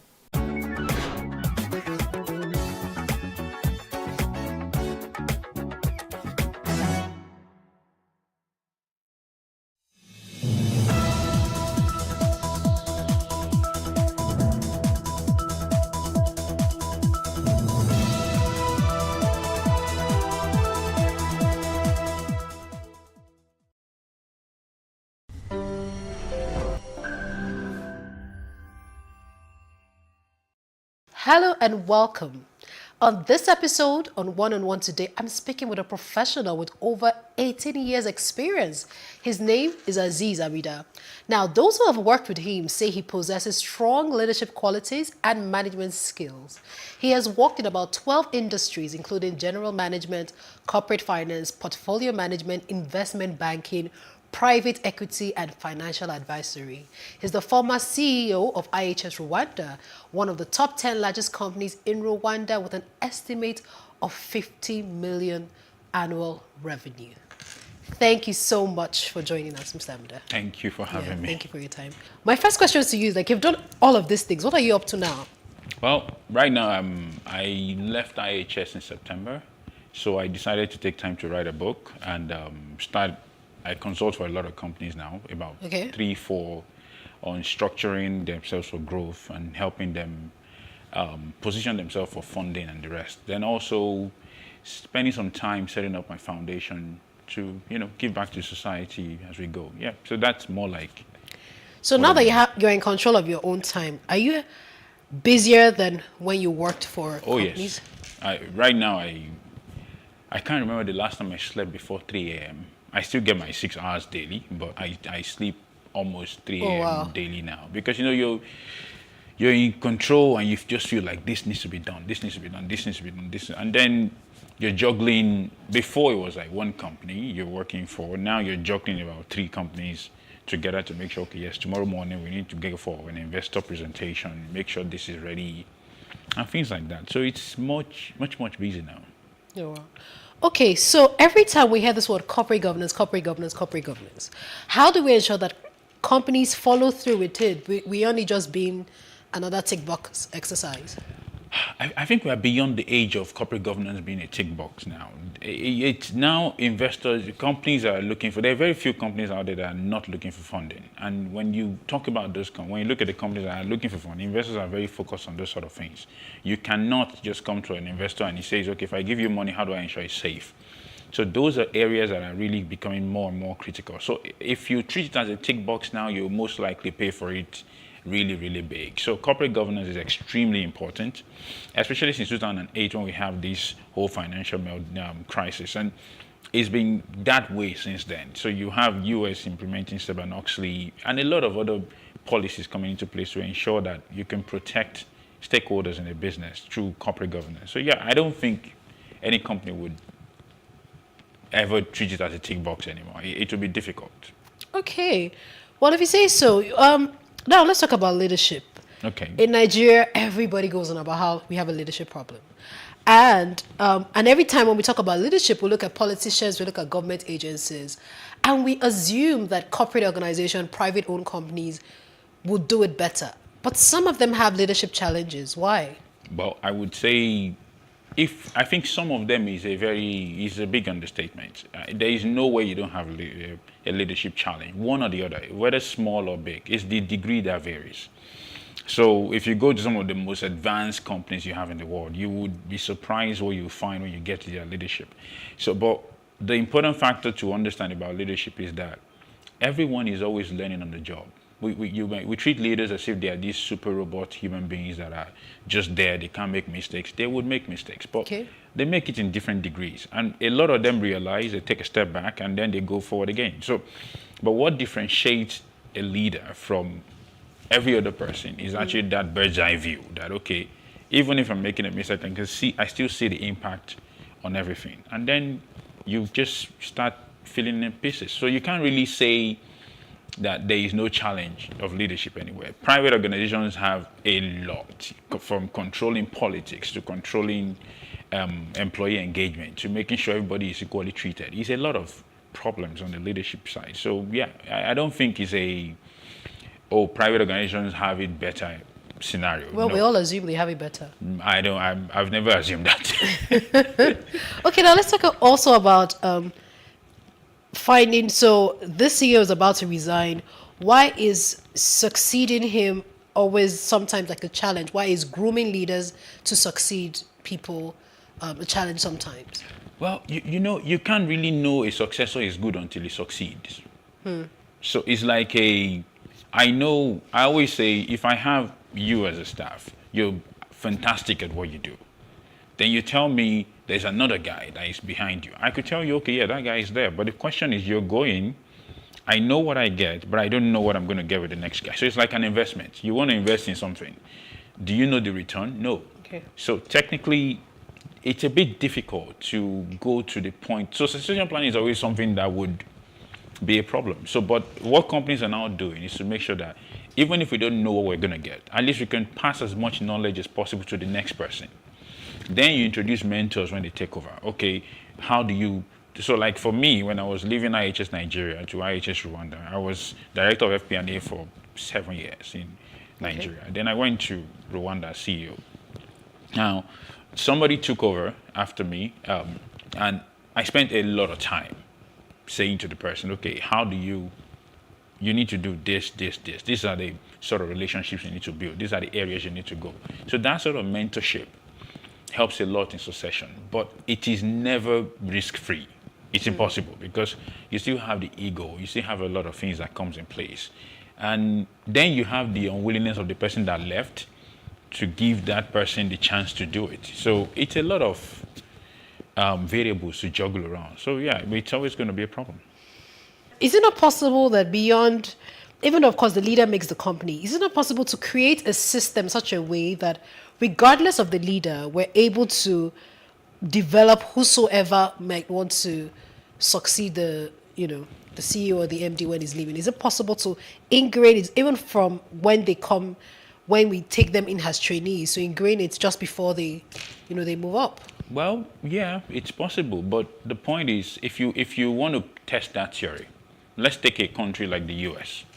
Most of these guys that are leaders in the US, they go through schools, the best schools in the world, come through one of the best political systems in the world, but do they end up being the best leaders in the world? Not really.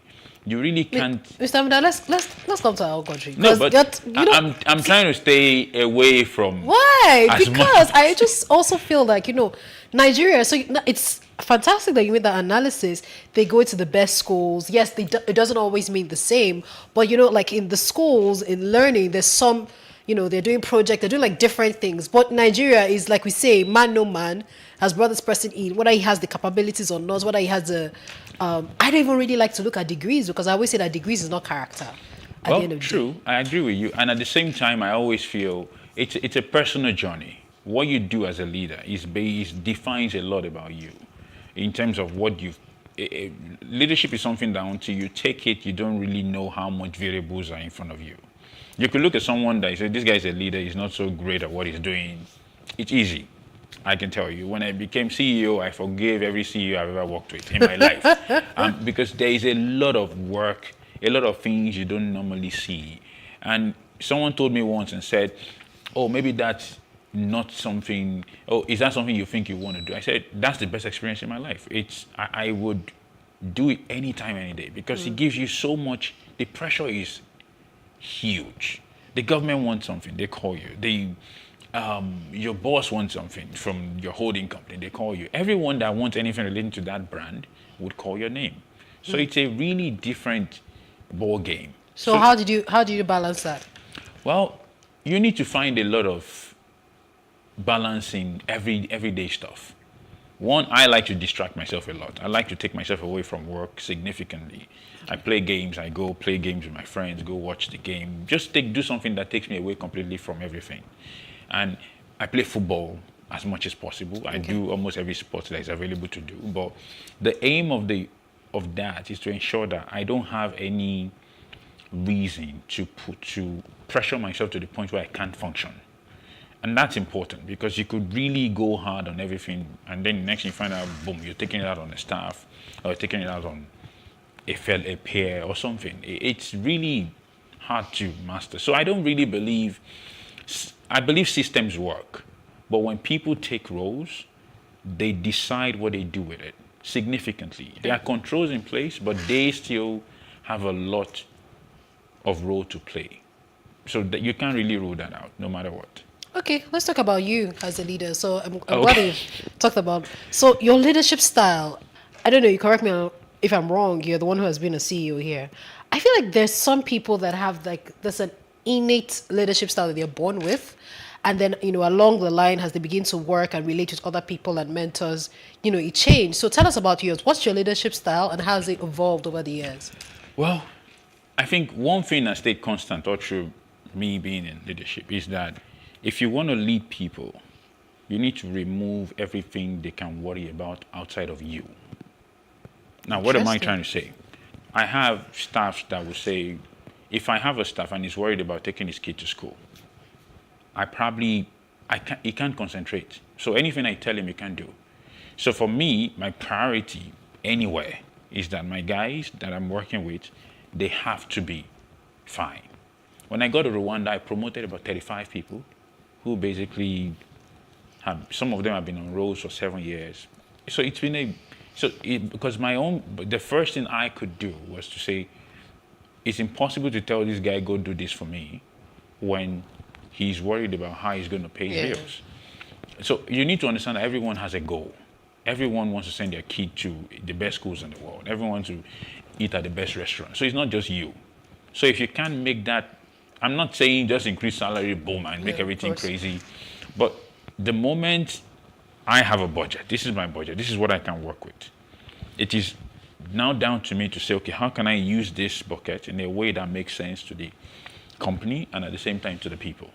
So when I was in IHS Nigeria 7 years, and my team was one of the fastest growing teams. Oh, wow. I think I had more managers in my team than a lot of departments had in them. So it was basically, my aim was to say, how do I grow the people?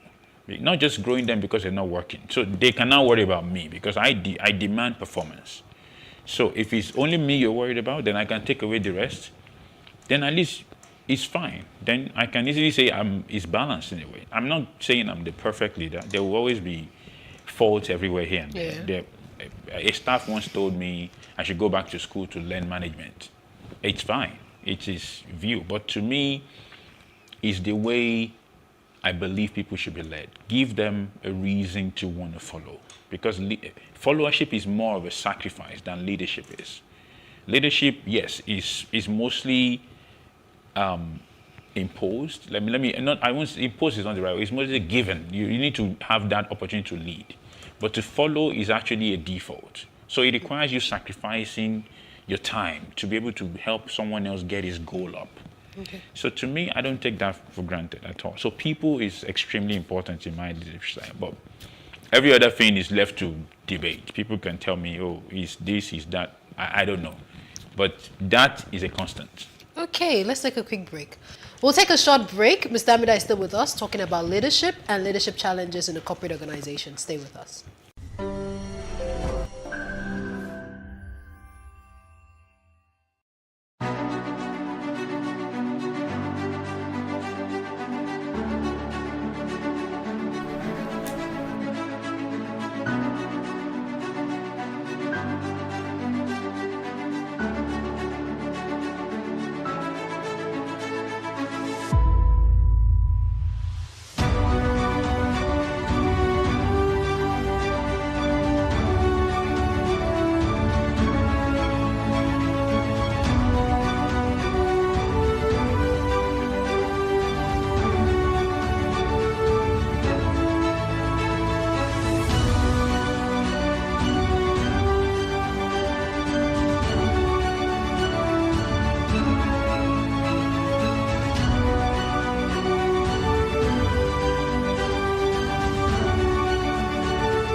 Thank you for staying with us on One-on-One. I still have Aziz Amida with me, and we're talking about leadership and leadership challenges in corporate organizations.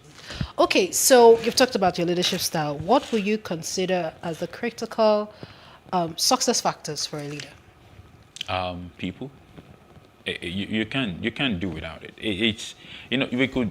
I always say if your worry is about targets, most likely you don't have the right people. If your worry is about a lot of things, people would make everything happen. But if you cannot sort that problem out, it's impossible to conceptualize any other problem, because you will spend your days dealing with oh, maybe you're overpaying one person compared to the other guy.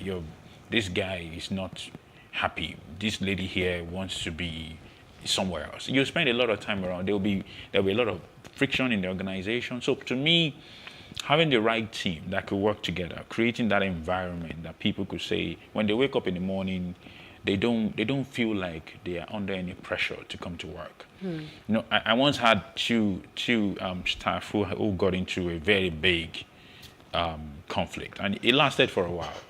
And I remember there was a time I was speaking with the manager. One was a manager, and they were like one reports to the other. So they were, and I said to her, I said, the important factor for me is that at the end of this whole thing, at no point should this lady feel she doesn't want to come to work. So I'm not going to tell you how to run your team, but just know my concern is that she needs to be happy with the job. So if you feel this conflict makes her happy, it's fine. If you feel it doesn't make her happy, then get it resolved. So it's important to understand that those things they're salient, because one tiny problem can basically wreck the entire chain, because what you do affects what the next person does, and it goes on and on and on like that. So if one person is not functioning well, the whole team can't function. I feel like I should ask you follow-up questions to that. Like, how Please, do you ensure? Because, you know, leadership, like you said, I really don't envy leaders, because leadership is a lot of work. Yeah. You're managing someone's not only personality, whatever self-confidence issues they have about themselves, how they were raised, and all of that. And you have to battle and balance that and ensure that you still get, you know, your results at the end of the day, because... Yeah. Because what has worked for me, because I think I can read people a lot. For me personally, I could almost tell how to deal with you in 2 minutes after talking to you. I could almost tell, okay, with this person you need to be extremely firm. With this person, be soft. With this person, I used to work in an environment where we shout a lot. And there was this lady that was working with me. I never shouted on her for 6 years. Oh, wow. How did you do that? It would be like, okay, how does it? But to me, that's her personality. She works better when you're able to like, explain to her. Okay, you know what, just take it easy. Go do this. Sometimes you get you get angry and you're like, oh, wow, what's this? But I never really got into that position where I'm like, unlike some other people, and you're like, you're going hard at them. But then the other lady is like, she just comes to work and is like, okay. She comes and then you talk to her calmly. People say maybe it's the way she carries herself, but no, that's her personality. She works better when she's understood, when she's allowed to think. And the moment you put her under that sort of pressure, boom. It's we used to crack this joke about this friend of mine that we work in school together. We're in school, and when you go into an exam, and if that guy is thinking, and you call his name, he has failed. Oh, wow. He would literally forget everything he wants to write. So everyone in the class will just say, in his exam, just let this guy be. Don't talk to him. Don't do anything. And it works. So your ability, discernment is important in leadership. So these things, they look so small, but they go a long way. People look at you and think, oh, it's just that guy that does it. But no, you're paying attention to all those things, because they are extremely important to you being successful. Interesting. Okay, let's talk about employee behavior, especially in this era of great resignation. Okay. How should leaders, handle that? How should companies handle that now? Because it's almost like people just resigning, they're going into, I was reading a CNN report, and it was talking about how a lot of people, are resigning even from the jobs that are well paid and just, moving on. Was it the pandemic? I don't know. Tell us about it. Well, it has two sides to it. I can't really confirm or say anything about the theory of the Great Resign, but the point I know is that people would always see things from two different angles. So there is the guys who see a different opportunity to go to. They would resign. They will go, because human beings are rational. So it is impossible to see a high return and go for a lower one when all things are the same. So every time you look at them, if a man is making a decision, or a woman is making a decision, they are making it because they see a better opportunity in something else. So when this whole great resign, is a person resigning for something worse than what they had. I don't think so. So the same thing would apply. So, and it comes down to what I said earlier. If you can make people believe and have goals, and you can meet their goals on whatever they are doing, they would always feel that joy to come to work daily. But if it's the other way, if I'm stressed every time I come to work, and I know that I'm probably going to lose my life or something else if I don't pay attention, then I'll leave. So you might call it anything, but the real problem is that everyone leaving any opportunity is leaving to what they believe in their mind is a better one. Whether it turns out to be better is a different thing, but as of the time that decision is being made, that's the background. All right, interesting. Thank you. Let's talk about work cultures. How do we create sustainable work cultures? Culture. Culture is hard. Because culture, you build culture from the little things. You build culture over time. You really can't. I've seen people do presentations around building culture, but I don't believe culture is something in Yoruba culture, they say if you want to greet an adult, you bow. If you're younger than someone, you give them a title, basically. Now, how is that relevant? Was that basically a law that was made and say, boom, this is how you relate to this guy? No, we grew up. Oh, I saw this person do it. Then I'm watching. So it's the same way. When in an organization, everyone below anyone is looking at the way you do things. They see you go into a meeting tomorrow and you're on your phone. Okay, maybe it's good to be on the phone. They see you go into, it's those little things. Culture is actually one of the things you contribute to in the subconscious a lot compared to any other thing. Processes you can draw on visual. Culture is a conscious effort towards little things to say, okay, as management, we want to do this way. When we go into the meetings, do we want to put our phones on the side so people see us that we do this? So it requires a lot of deliberate effort to make happen. So yeah. Okay, so let's talk about the pandemic. It's been 2 years, 2022, 2020. Lessons you've taken from the pandemic. We must be ready to change. There is no one way to achieve any goal. We're glued to the office before now. Yeah. We need to do it from here. If we're not in the office, we're not productive. But then, most of us have found significant productivity from home.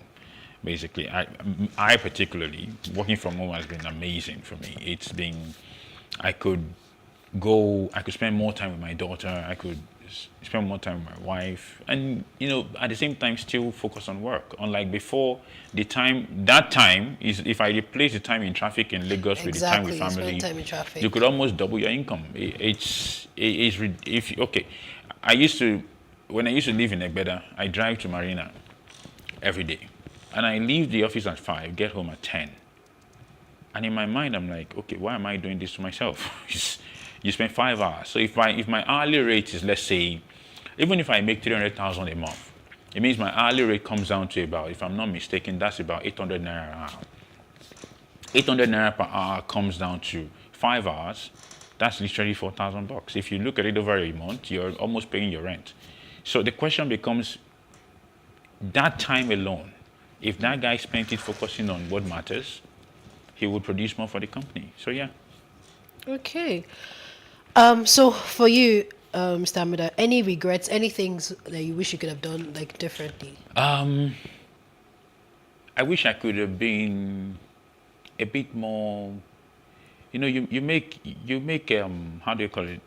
This is a very difficult question to answer because regrets are very hard to acknowledge, more or less. But I think I didn't go through my career with a lot of humility, basically. I wish I could have learned humility earlier in life. Okay. To say, I learned it the hard way as I grew up, but I wish I could have been, a bit more. If you ask people that work with me early on in my career and people that work with me much later, you'll see a very different divide in the way it works. Maybe some might still have different opinions, but yeah, that's to be more humble, but at the same time, network more, create more relationships. There are a lot of relationships over the years that are basically allowed to okay, you know what, maybe this person is here or there. Our time is fast spent, but I Yeah. cannot but help ask this last question. What difference did you notice in working in Rwanda and working in Nigeria? What was the shocking, should I say, difference? Was there like any... That's like day and night. Oh, really? Yeah, Nigeria is like brash. We like to get it done now. Aggressive, yes. Rwandese they're not confrontational like us. So when there's conflict, they back down. So you need to be able to manage their position a lot. And I always say in Rwanda, anger is your last resort a lot of times. You need to is at the very end of the line. Nigeria, we get angry at each other. We understand. We just feel his work. We move on. But when you get angry with the Rwandese, you might not forget it easily. It's not because it's just the way we're built. We're built differently. I think in the entire continent, Nigerians are aggressive. I think Nigerians are very aggressive, but a lot of other countries also have that aggression. But because we go into the English line when we communicate, people tend to, like in Rwanda, people are not quiet when they are speaking Kinyarwanda. I think Rwandese are very loud when they're speaking Kinyarwanda. But as loud as Nigerians are. But when you go English, because it's not the comfort zone, it's a bit easier to, back down. But when you see Rwandese talk to Rwandese, you're like, okay, are they fighting? Are they not? It's really different. Did you pick up on the language while you were there? Well, the only one I know is that Oya in Lagos means let's go. Oh. In Rwanda, it means no. Oh, really? Yes. So when you say Oya, just know you're telling the person no.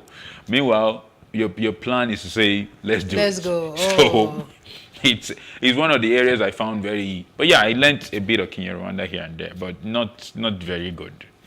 Okay, my director to me. One last question: top business priorities or top priorities leaders, and I think even everyone should look out for in 2022. I think 2022 will be a very productive year because we've been. It's like it's like a jet engine when it is boosting and it's about to launch.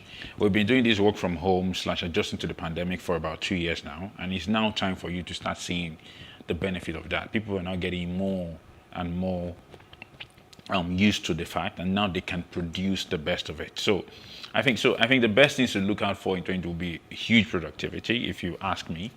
I'm not a professor of econometrics that modeled this out, but I can tell you that from what I know about behavioral science and how people tend to produce, this is a time where businesses will start seeing a lot of drive towards new levels. Well, those that are willing to adapt to it anyway. So, but yeah. All right. Thank you very much for your time, Mr. Aziz Amida. Most welcome. I still have a lot of questions, but we're out of time. It's not a problem. I think I'll ask you behind the scene. Thank you very much for your time. And that's all we can take on 101 today. I hope you have listened and learned as much as I can. So until I see you again next week, my name is Fumino Ajikwe.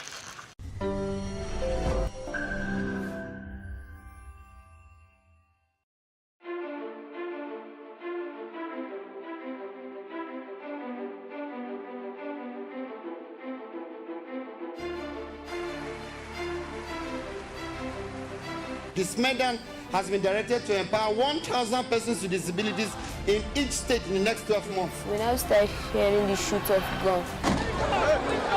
Whatever I've done. Every public policy has winners and losers, and some will not be very happy with you, while others, usually the silent majority,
Good afternoon. I am Khadijat Balogun, and this is the news update.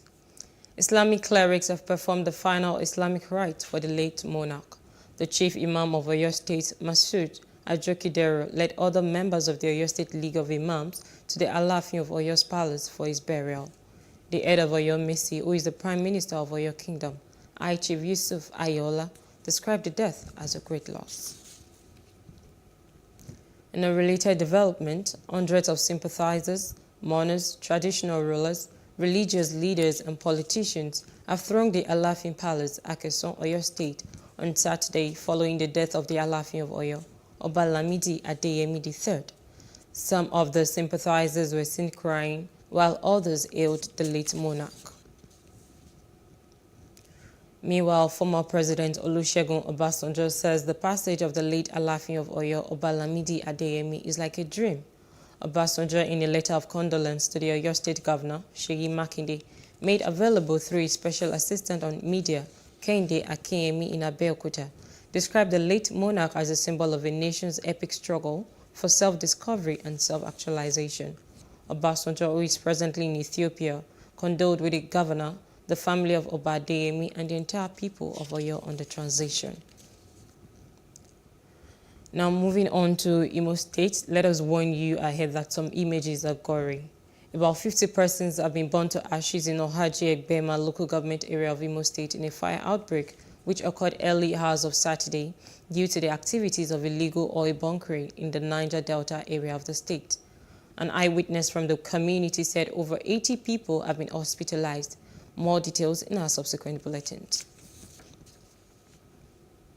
And in Jalingo, barely 3 days after an explosion occurred at the International Cattle Market Iwari, another explosion has rocked Nukai, a suburb of Jalingo in Taraba. An eyewitness close to the area, Hassan Danzumi, said that several people were injured but no life was lost. The spokesman of the Taraba Police Command, DSP Abdullahi Usman, also confirmed the incident. And in Lagos, the Lagos State government has directed that all Christian schools shut for alleged misconduct of some students in Dubai be reopened from Monday, April the 25th, 2022. A press statement by the Commissioner for Education, Folashade Adefisayo, stated that the directive follows a review of the ongoing administrative investigation into the incident and to ensure that students are not denied access to learning when the new term begins on the same date.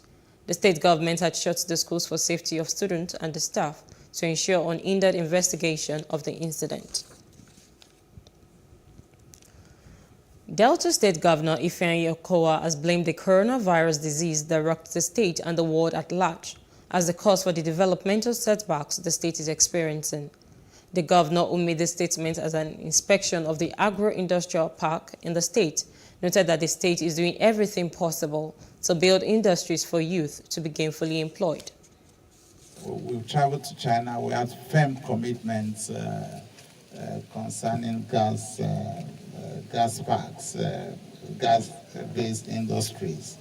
But unfortunately, they were not in the mood to move out because as soon as we came back, within 2 months, really, the COVID set in, and to today, they have not visited. And you know that most of the companies we're looking into are China-based, and unfortunately, the Chinese have withheld themselves back. We hope that the COVID thing, as the world is getting used to it, would eventually come to become more something that we can manage. And as political parties put price tags on the presidential forms for aspirants, Nigerians react to these amounts. And that's on our studios. Take a listen. I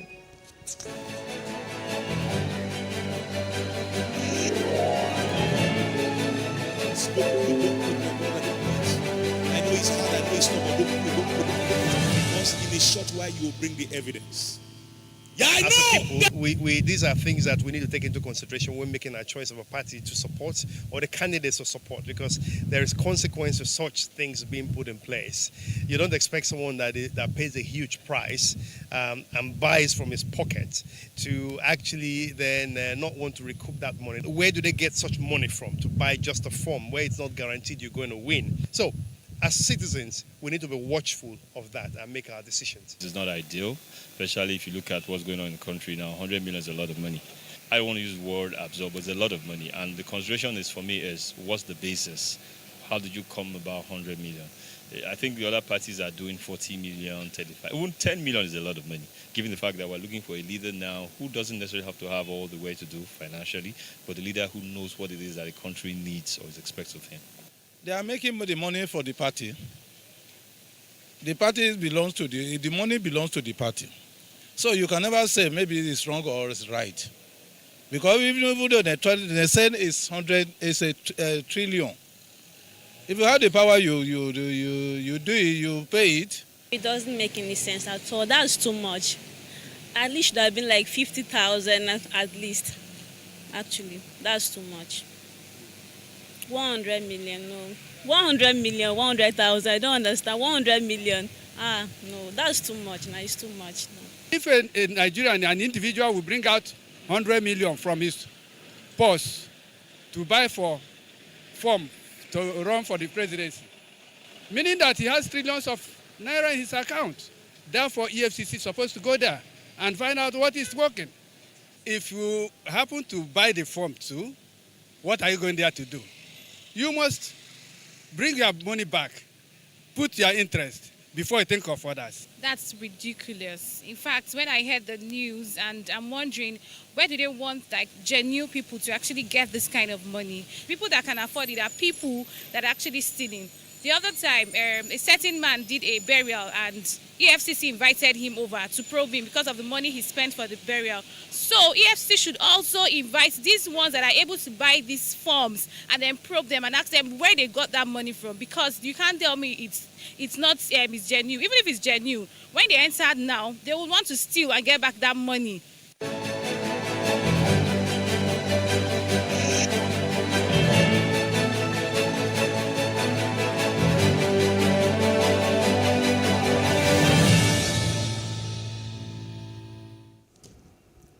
And moving on to other parts of Africa. Meanwhile, Kenyans are paying tribute to the late President Mwai Kibaki, who died at the age of 90. Kibaki's remains have been taken to the Lee funeral home under a heavy security guard. Late President Kibaki spearheaded this country out of terrible economic time of the 90s in ensuring that we got a real economic state of country where everybody. President Mwai Kibaki left the economy in a good place. When you look at the post-election violence, people were dying and a lot of businesses went under. But when they met with Raila Amolo Odinga, businesses bounced back. And outside Africa, a gunman has been reported to have opened fire on random victims from a sniper's nest in an apartment building near an elite prep school in the nation's capital, wounding 4 people before taking his own life as police closed in. Police said the suspect, Raymond Spencer, aged 23, of suburban Fairfax, Virginia, was initially identified from a video he had posted on social media that appeared to show gunshot fired from the vantage point of an upper floor window with a misspelled label, "Show Shooting." Washington Metropolitan Police Chief Robert Conte said the video looks very much to be authentic, but it remained uncertain whether the footage was streamed live or had been posted after it was recorded. Today, evil reared its ugly head in our community. People were unnecessarily shot in our community as a result of a senseless act of violence.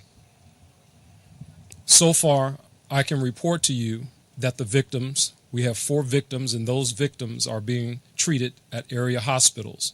3 of those 4 victims are being treated at area hospitals. The suspect that we believe is responsible for this is now deceased. We believe that the suspect took his own life as MPD members were entering or breaching the apartment where the suspect was located. I am unable to confirm the identity of the suspect at this time, pending official notification to the family. But I will say that we put out a person of interest earlier, and we are no longer looking for that person of interest. I will also tell you that one of the individuals who was shot, the male who was shot, is a retired member of the Metropolitan Police Department. And in business news, the Association of Nigerian Licensed Customs Agents, ANLCA, has threatened to embark on strike action after the 15% National Automotive Council levy. The task force chairman of ANLCA, Reowan Amuni, who said that the strike will commence on Monday, the 25th of April, and joined members of the association to ensure a total shutdown at all ports if the policy isn't reversed after the warning strike. The Nigerian Customs Service had officially released a circular announcing the reduction of import duties on both used and new vehicles, of which a 15% NAC levy accompanied the 20% duty on used vehicles. And in entertainment news, a revival of four colored girls who have considered suicide when the rainbow is not enough has opened at New York's Booth Theater, where the groundbreaking play originally opened in 1976. The acclaimed theater piece by the late Tozaki Shange tells the stories of 7 women who have suffered oppression in a racist and sexist society. I don't even know if I could put it into words. It's stunning, overwhelming.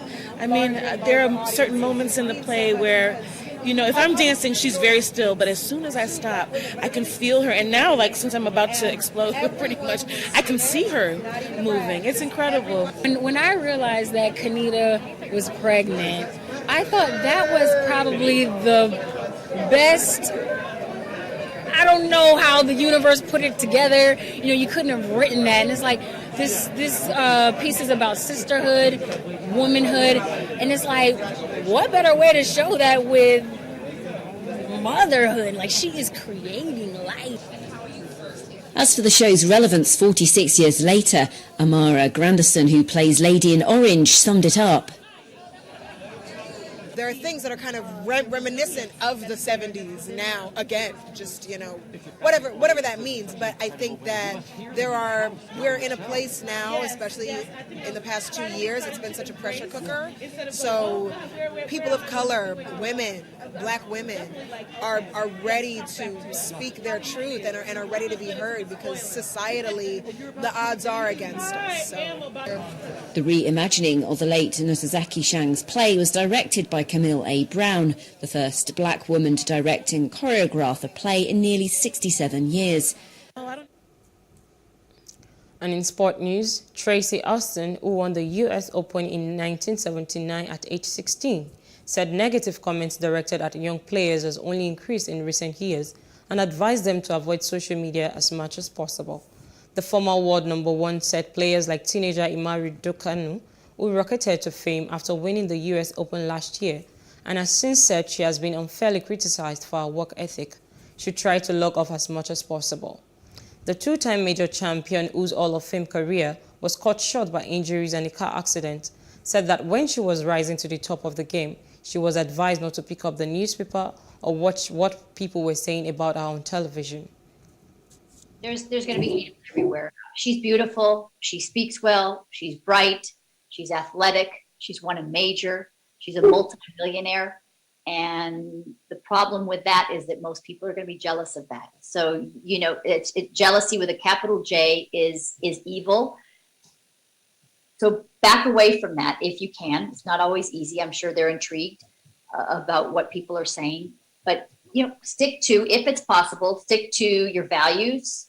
Keep the people around you that you know have your best interest at heart, and keep your eye on the ball as to what your goals are and moving forward. And that's the news update. For more stories, please follow us on our Facebook, Twitter, and Instagram, and do subscribe to our YouTube channel at PlusTvAfrica and PlusTvAfrica Lifestyle. I am Khadijat Balogun. Many thanks for watching.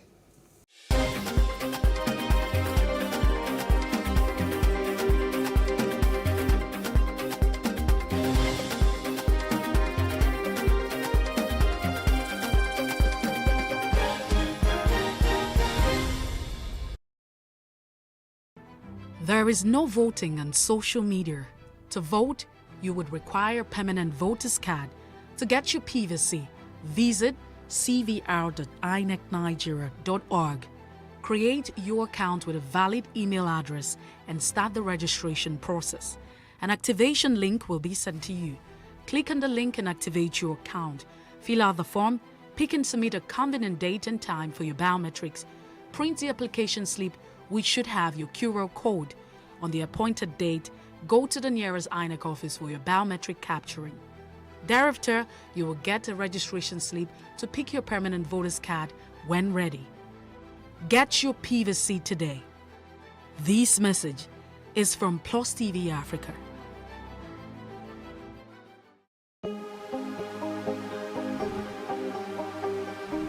This is it for upcoming artists to blow in Nigeria.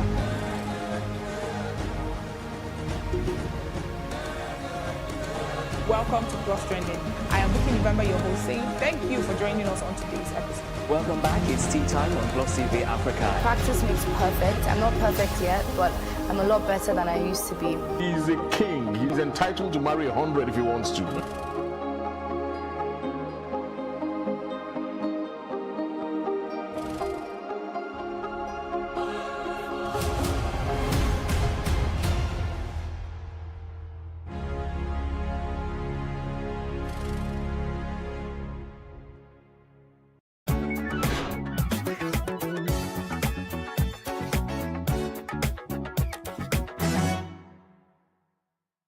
According to Minister of State for Health, Dr. Olorunimbe Mamora, about 18 states in the Federation are still endemic, with more than 1,000 new leprosy cases yearly.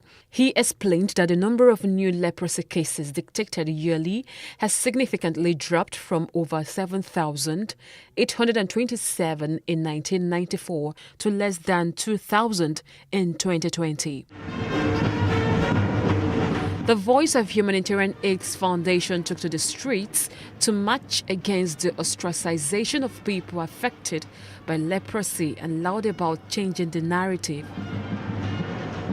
At her office, the National Coordinator of Voice of Humanitarian Aid, Franca Emekobum, shared the group's experiences from the field with people affected by leprosy. Even we that are even speaking up for them, sometimes, it wasn't easy for our families and our friends to even accept, that what we are doing is not risky. They are even afraid to come close to me. They're scared. Initially they say, oh, no. We don't want you and your leprosy people, please. Franca maintained that discriminating against the people with leprosy in itself is a deadly disease. Already they are in pain. Already they are in sorrow. We should not add to that sorrow by discriminating against them. Rather, we should, come together as, people of God, one nation, one love, one family. Dr. Yohen Akase is the head of infectious diseases at the Lagos University Teaching Hospital, Luth. He confirmed that leprosy is not contagious. With leprosy, the truth of the matter is that over 90% of people, in fact, that's a conservative estimate, to be honest. But over 90% of people who get exposed to leprosy are not going to have leprosy. Okay? So yes, it's not such a contagious infectious disease in the context of how we look at contagion. That, if somebody has leprosy, touches you, you're going to get leprosy. In fact, it's well known that there are a certain, for lack of a better word, genetic predispositions to getting, not everybody is going to get leprosy, even if they get exposed to that.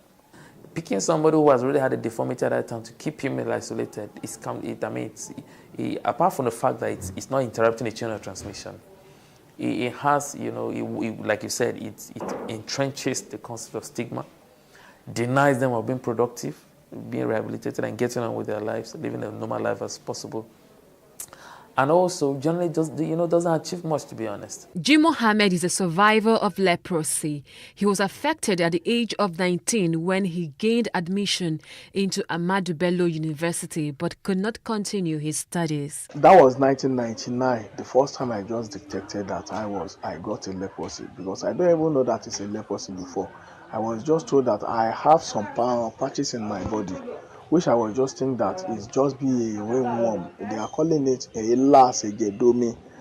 And I went to some people that are selling the herbs that, okay, I need the herbs for this thing, and they give it to me and I'm using it. After using it, I don't even see any changes. That is why my mom just took me to one herbalist, which we are calling Babalawo, and the man just said that this one is leprosy. The father of 3 recalled how he battled with discrimination. During that time, I have some challenges with some maybe neighbors, even in where I'm living with my mom.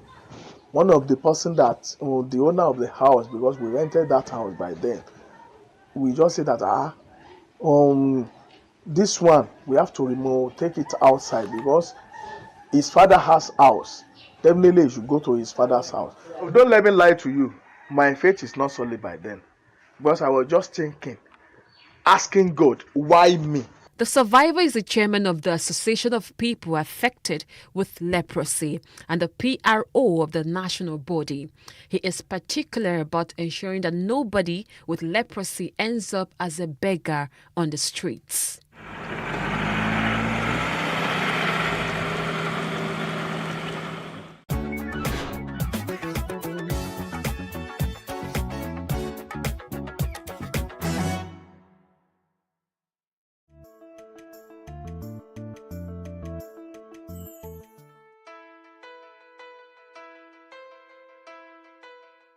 Hydration is when you have enough water content in your body, then you're hydrated.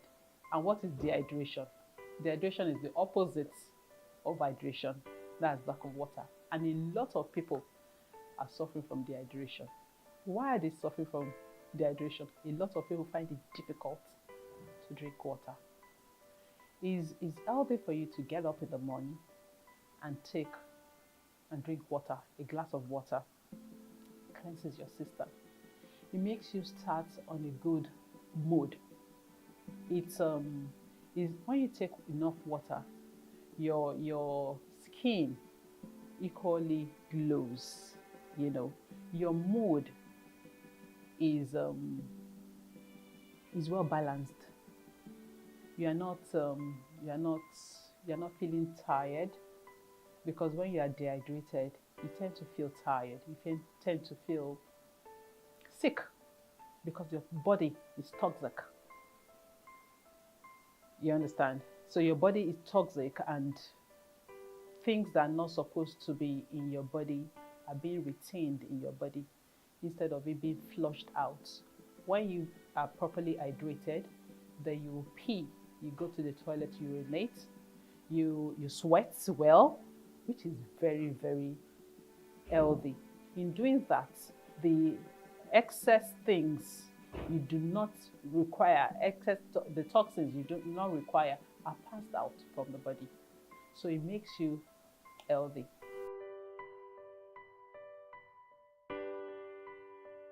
Watermelon is good. Watermelon has a lot of water. Pineapple is good.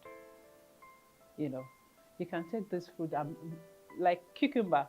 If you okay, let me just give you these little tips. You can do your mix your cucumber, blend your cucumber with watermelon, blend it with a bit of beetroot, add a bit of ginger to it. It will keep you very, very energized. It will keep you alert when you have your then add apple to it, because definitely apple is going to sweeten it up, but not too much. So you can add apple to it, but it's going to keep you energized for the day. Then another combination, like I said, is an addition to another combination that can give you enough energy for the day. You can have your kale, you can have a bit of pineapple, you can have a bit of so when I say a bit, it is now for you to come to us and ask us what the bit is. But so you have your banana, you have your kale, you have your pineapple, you can add a bit of chai seed to it, blend, is energy giving. Kale on its own is powerful. Is a power bank of veggies. Then banana is another. So you have your banana there, you have your pineapple, you have your kale, you have your chai seed. If you want, you can add a bit of ginger to it, depending on. But you're beautiful with that. Then you water, you're fine.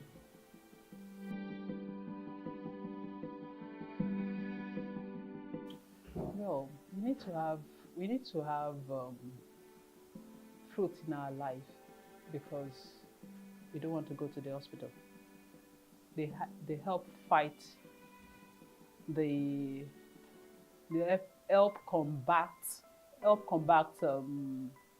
diseases in the body.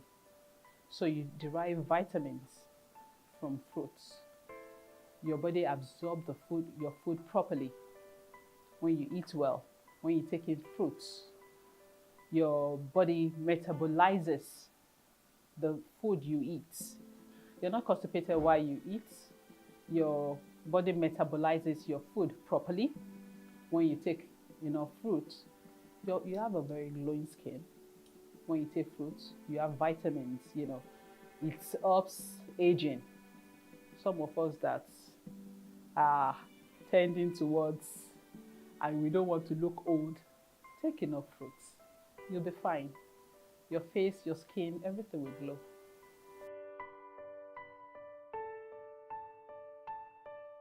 You have to find out what that child likes. All children are not the same, so you need to know what that child likes.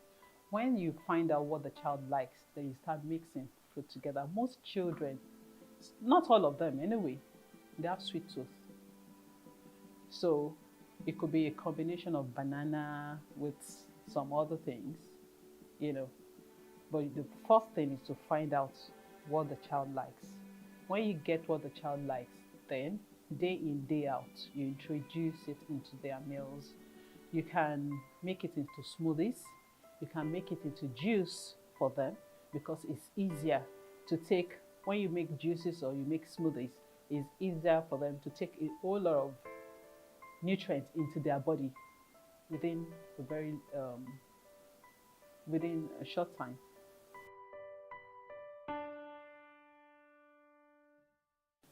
So I would talk from experience.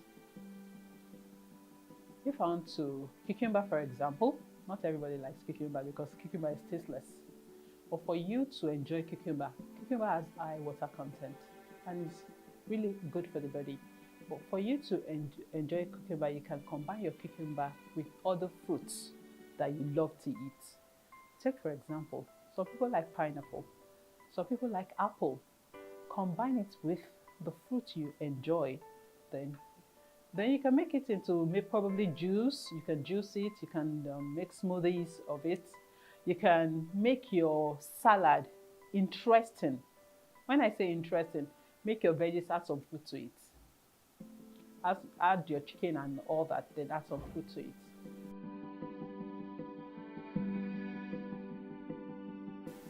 Most fruit gives your normal vitamins. So I'm going to start with apple. Apple will help you with your digestion. The beetroot will help you with metabolism. Citrus fruits, lemon for example, cleanses your system.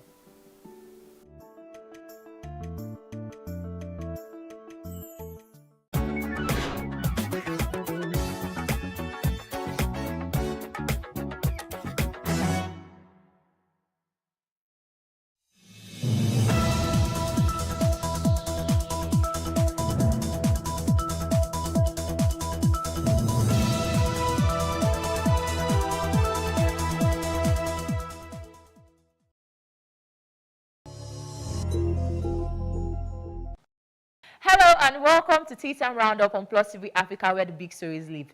Here is another update on the past week of the fun-packed entertainment discussions from your favorite celebrities. Do stay tuned. You do not want to miss this. My name is Elile. First up, the Academy has passed their judgment over Will Smith's slap. He has been banned from the Oscars for 10 years. Kanye West is seeking behavioral treatment. Still on the foreign scene, Kirk Franklin's son has insisted that he was framed in connection to murder. Enjoy. They've told him, okay, you can't come for any of our events and all of that, but he can be nominated for awards. He can still win awards. So what really is the point? Gino, that I thought about all of this because I was like, okay, he's not allowed to attend any events, he's not allowed to come and all of that, but can he be nominated though? He can, yeah. He can be nominated, but do you think they would give him the award? And the most important he still won the biggest award of the night. But let's even focus on the old falls about this Will Smith thing, right? Yeah. We've seen a lot of white people do worse stuff, right? Yeah. Are very important awards. We've seen a lot of privileged people do worse stuff. But why is there so much force about this? We understand we're not in support of but the moment a black man makes a mistake, right? Everybody wants to make us an example. We're always the scapegoats. That is just the way I feel. Although I'm trying so hard not to look at this from that a angle, race right? point of view, but at the same time, you can't help it.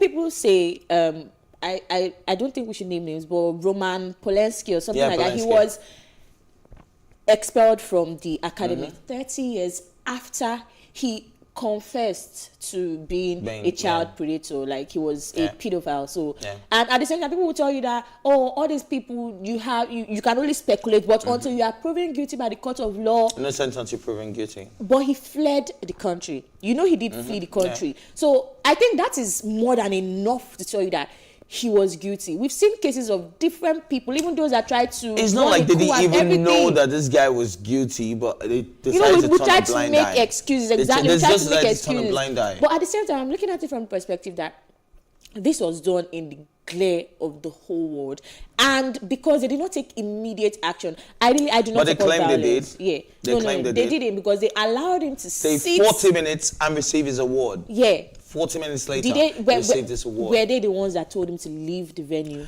Like, I don't even believe, I told you from the start, I don't even believe that story. I just feel like a few people were offended by, having Will Smith, a black man, being in the same room. How can you be so aggressive? This is why black people, this is why we don't want them. They're too aggressive, they're too this, they're too that. I do not support violence. I watched Denzel Washington's interview on CNN, right? Following this. Yeah, following this. He was the one who spoke to him. And what he told him, be careful when you're at your peak. The devil comes for you.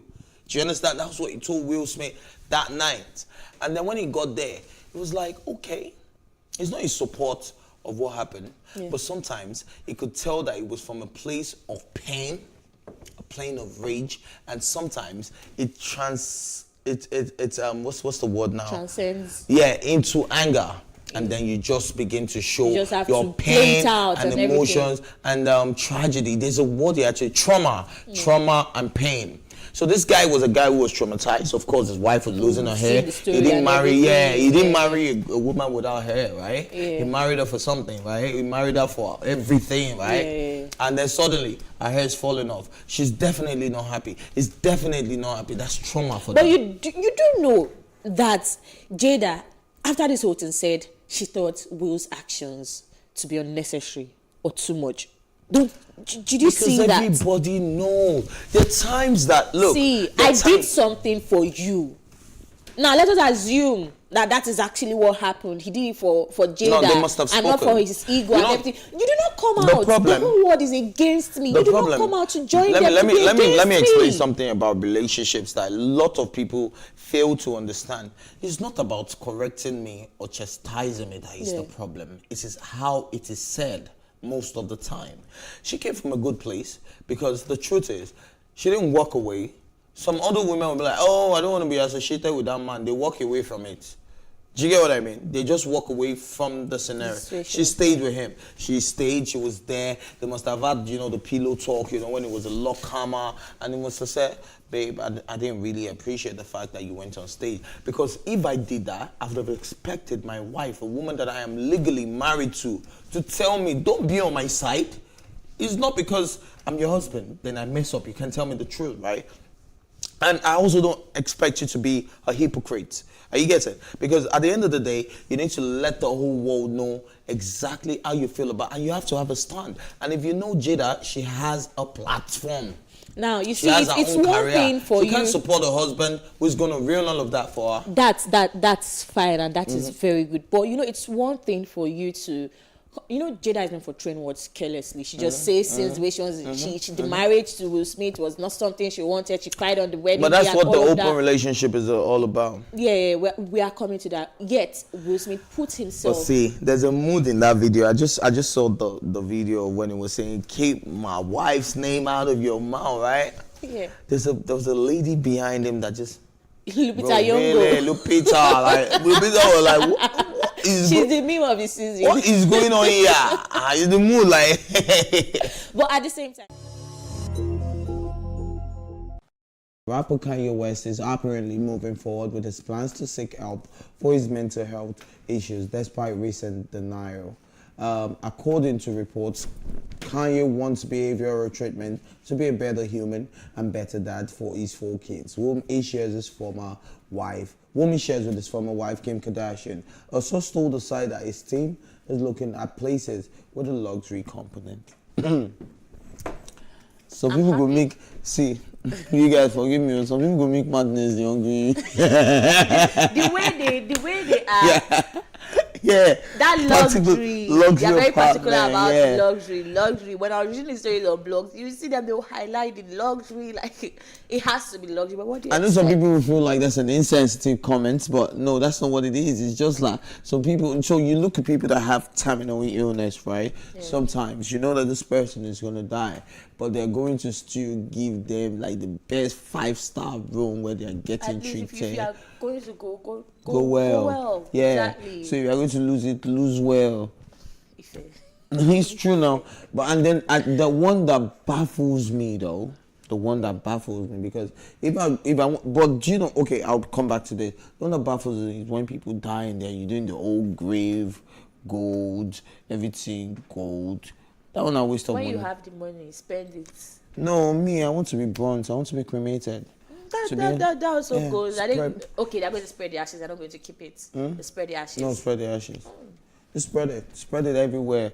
Everywhere I've touched, just spread it in the air. Just water, land everywhere. I'm happy that Kanye is like I ain't gonna waste that type of money. Well, okay. All right, so let me come back to Kanye now. Now, this is mental health, of course. Yeah. I don't want to be in a place where I'm not comfortable. I don't know if you get it. So, for me to get treatment, for me to get the type of treatment that I want or that I deserve or the type of change that I want to see, I'm not going to stoop low to another standard. So, if this is my lifestyle, this is how I live, then of course, even when I want to be treated, this is how I want to be treated as well. So people are saying it like, oh, why does it want that type of thing? But in my head, I'm like, of course, it needs the help and it's going for it. And another thing, he wants the very best, and that is cool. Another thing I even respect about this man is that he knows he has a problem. He has admitted it. You know, when you start having when the denial thing came through earlier this year, we're all worried, like, okay, why are you denying it? But this is a guy that has accepted what he is, what his problem is, and is trying to get help. Do you know how many people with, mental health disorders that are still living in denial? They don't even want to admit it. Some people are suffering from anxiety. Some people are depressed. Some people, do you know what I mean? But if you tell them they are depressed, they'll say, me, I'm the happiest guy in the room. How are you the happiest guy in the room when you know that when you get back, you have your low moments, you have your low points? Psychology has said that the happiest guy in the room is at psychology. Has said that the happiest guy in the room is most likely the saddest guy, actually. Yeah, because you're trying to it's a smoke screen. You're trying to mask it with smiles, laughter, trying to make everything. Drown it out. Sometimes I could be very, very sad, but you never see it because I'll still be the most hyped person, especially to strangers, because you don't need to see my. Karen Russian Franklin insisted that it was framed by a former friend. Karen gave his side of the story when speaking to Larry Reid from behind bars. He said, I'm quoting right now, things have just been happening around me. Feeling like I'm being set up, feeling like people are trying to catch me doing wrong, he said, I'm not here to get in trouble or be around wrong people who are not here trying to get me framed. All right, so basically, I feel like I'm going to go back to what Denzel Washington said when he spoke to Will Smith, and it was like, be careful. When you're at your peak. That's when the devil comes for you. And religion is also something where, you know, the devil targets you. Now, I'm bringing into retrospect Kirk Franklin's family. He has a drug addict sister, right? And this one is bisexual. Yeah, he has a sister with Down syndrome as well. Okay, no, that's Jamie Foxx. So, okay, he has a sister who is a drug addict and all of that. And now your son is getting framed. Allegedly, though. Allegedly. Yeah. And that's what he's saying, but I feel like that's devil's work right there. It's not like is the spiritual attacks. The real definition of problem, no the finish. Do you understand? But allegedly though, let's see how this goes. But what's your take on it? Because me, I just want to look at it from that angle. Like, why does it always happen to the good ones, the pastors, the ones who sing, the ones who are gospel people? You know, those are the ones that you find their daughters doing the wrong thing. Anything I say, you call me Mommy Gio, because I was about to quote the Bible. No, please right quote now. the Bible. But you know, the Bible says, I will not give you a burden you cannot bear. So let's just assume that it is, like they would fondly say, that is what you are supposed to be carrying at that point in time. But I was reading through this story, and from the way he sounds so convinced that someone is out to get him. Like he was giving us details of how he got the car. He knows whom because he said the car he was riding was for the woman who is believed to be dead. So he said he knows whom he got the car from. He has been driving that car for over a year. So there are a lot of things. It doesn't tell you. And he goes on to say that it is because he tried to resist arrest, and that is why they are trying to frame him up for things like this. And I'm like, this story is just not clean. Yeah, it's not adding up just yet. Which is why I said, you know, even though it's allegedly, which is why I said, when you're at your peak, the devil will be out to get you. Everything cannot be smooth.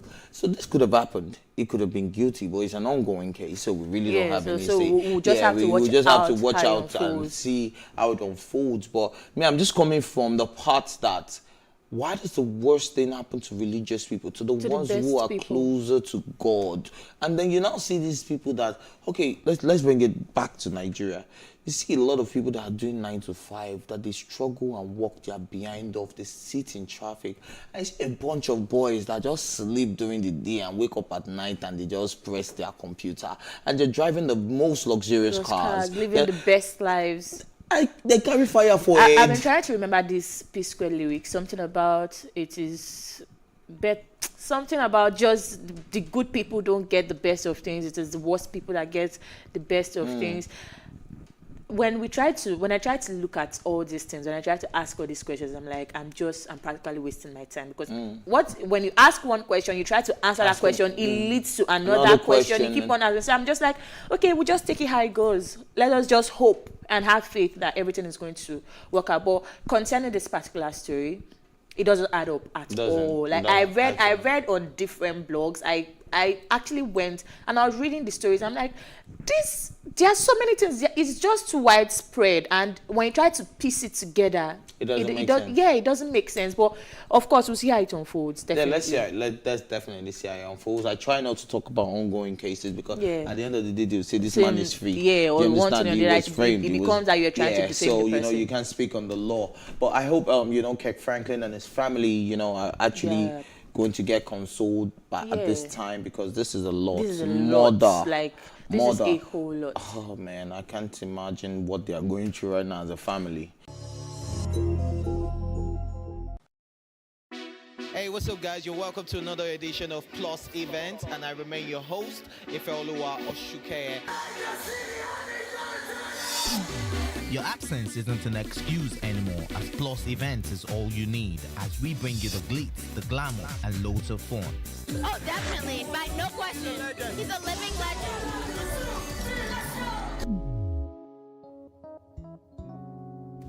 Oh, God forbid, Holy Ghost fire, no. I just want to be blown away. I want to be wild. This is 11 years of doing it.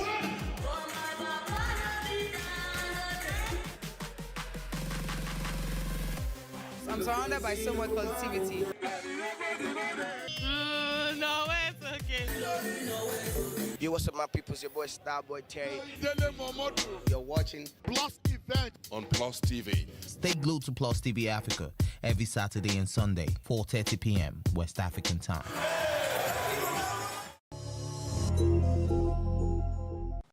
Welcome back. Still on Nkechi Blessing and Okpeyemi, they are still trending as they drag each other. Justin Dean has revealed Cora allegedly cheated on him with Don Jazzy. Enjoy.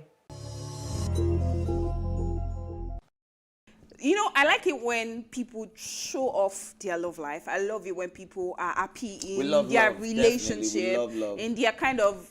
I love it so much, and it makes me feel like I think I can do it too. I think I want to do it too. But then the outcome is always like this, and I'm like, okay, I think I don't want it anymore. Right. It's just very funny that you know, when things go so. I think it was we were both talking together the last time when I said, how do you even feel like when a relationship, you know, people that have been happy together and then they come, like what would make love go so sour for you that you want to start talking down on your partner?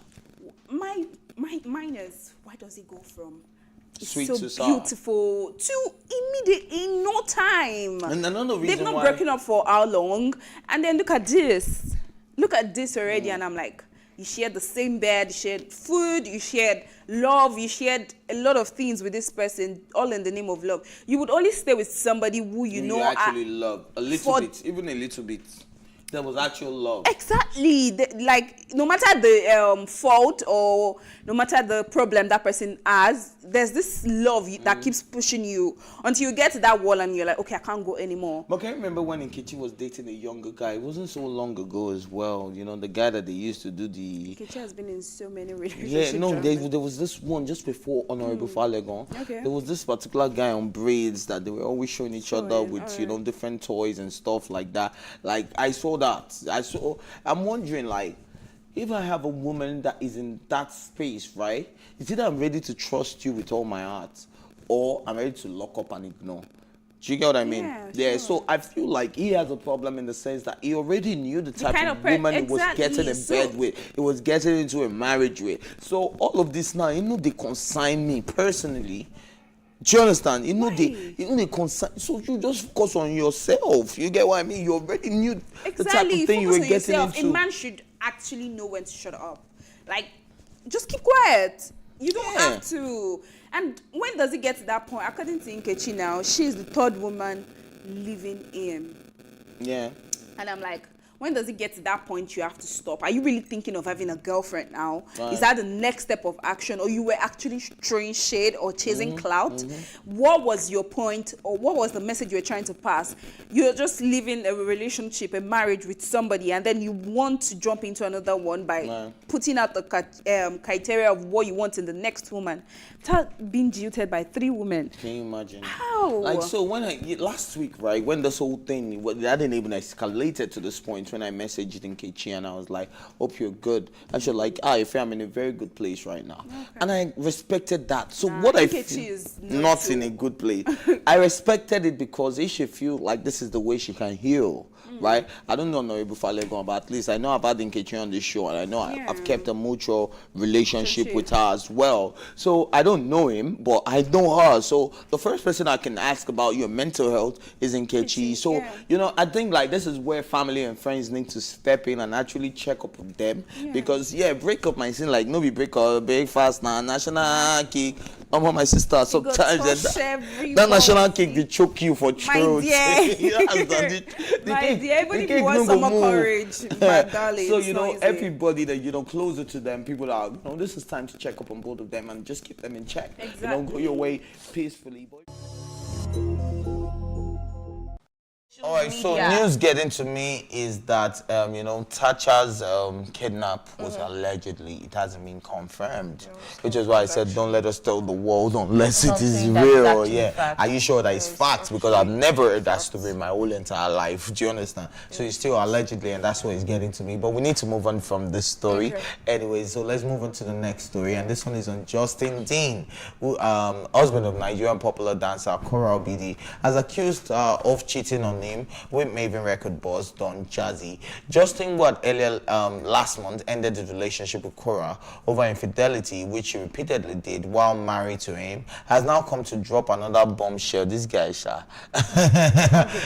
of cheating on him with Don Jazzy. You know how to drag Don Jazzy. See, Don Jazzy is also in a mess, so Esa Fakiri, Anna, Don Jazzy, Cora. He's already dealing with that break. Yeah, and he said he will soon spill details about it in public. I feel like this thing guy should just say. But you see what I was saying, all those times we need to talk about it. Now, this is the same person that came back after saying it at the initial stage that she was cheating. He came back to tell us that she wasn't cheating. It was at the beginning. So now he has come back again to tell us.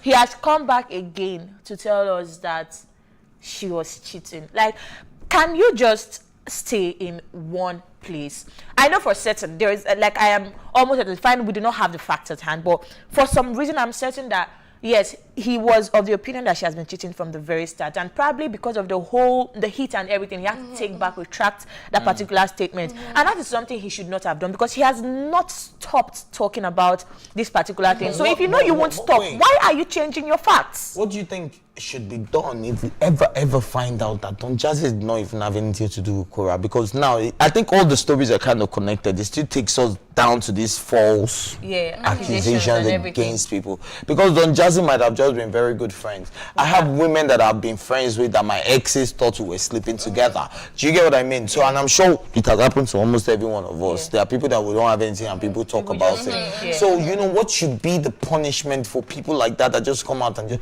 because this is a dance on Don Jazzy. Don Jazzy is a brand. I'm sure there is definitely something in the constitution that states that there is a penalty for defamation. Defamation of character. Yes, so you do not just up from wherever you are just call my name, accuse me, except you have had facts. So I am waiting, like he said, he's going to spill the details. Like we're waiting for the Don't forget, waiting. Peruzzi is also in this equation. Like they allegedly. Allegedly. Don't let her do this again. Have you heard about Peruzzi? No, I don't need the Cora and Peruzzi. Leave that one okay. Now. Don't go and put anyway, fire on the mountain. In all of this, one thing that I would say is, I feel this we should give it a rest. If you are going to talk, Cora has said she's going to come and speak on it when she's ready and everything. But you know that this is just like the case of Mercy and Adika's wife. Nobody's going to back down. Obama and Tega.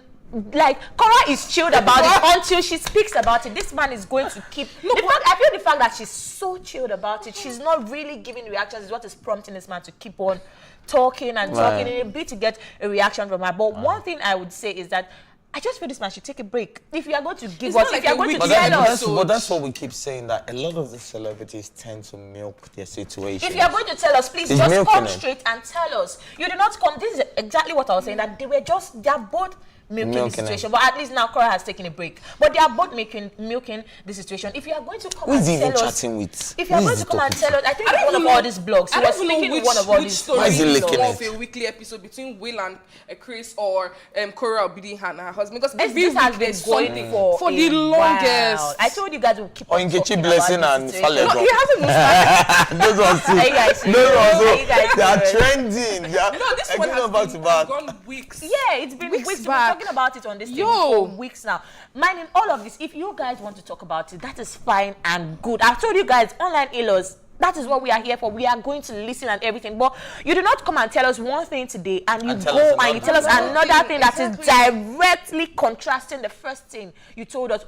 How do we take you serious? I mean, yes, we want you to express yourself. That's what we are talking about. We need men to express themselves when they are not comfortable with situations. But how do we take you serious when you are neither here nor there? Today you come, you tell us this one. The next day you are telling us something that is in direct contrast to what you've told us at the initial stage. So if they want to talk about it, that is fine and good. They should come and talk about it, but do not play with the thoughts you are giving us. Do not play with the facts you are dropping, because we will not take you serious. Because that is the case now. Most people are just like, this man should take a chill. Like, and that is exactly what you should do. Chasing. He's a narcissist and he's just a cloud chaser. He might be so hurt. Yes, I will not take out the fact that he's probably so hurt. We do not know in-depth facts of everything that happened. Yes, he might be so hot. I love it when you speak with passion. This is the first time You're like, how beautiful your eyes are. Like, I've never seen them this way in my life. He's hot. That is fine and good. We know that he's very hot. He's going through a lot and everything. Both of them are going through a lot. And I feel that because they are in the public eye, they want to milk on this situation and see who is going to get the best pity party. And Nigerians are not. Nigerians, she has taken a chip. You see what I was saying? That she should actually take a break from it, and nobody is going to say anything about it. It's the center stage. And he keeps on talking about it. Express yourself. I'll keep on saying it. Men should express themselves when they are feeling some type of way. That is perfect.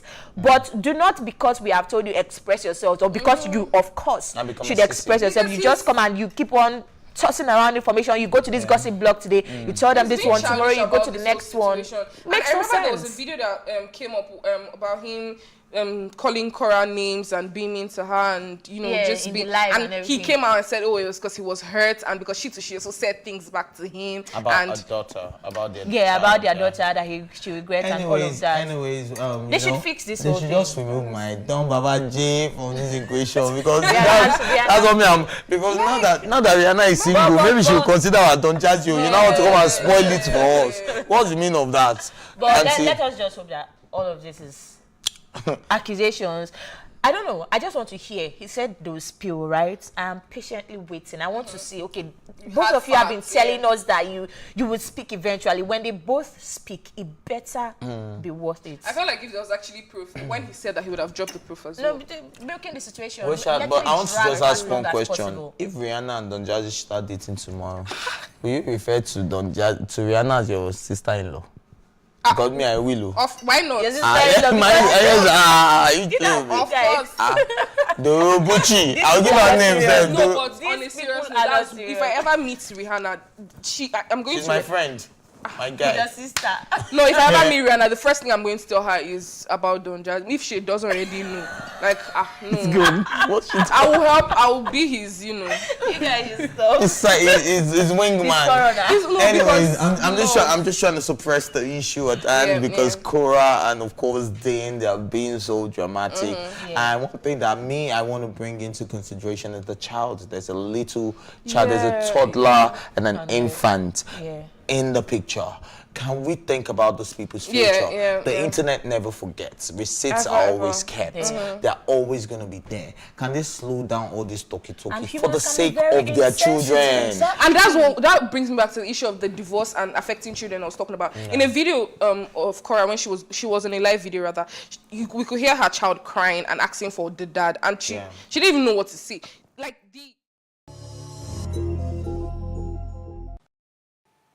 I hate to say it, but that's a wrap on this episode. If you did enjoy these topics as much as I did, you can catch us on all episodes you missed of Tea Time on our YouTube channel at PlusTvAfrica Lifestyle. Also, catch the Tea Time crew live on Monday to Friday at 10 a.m. on DSTV channel 408 across Africa. Once again, my name is Elile. Thank you for watching.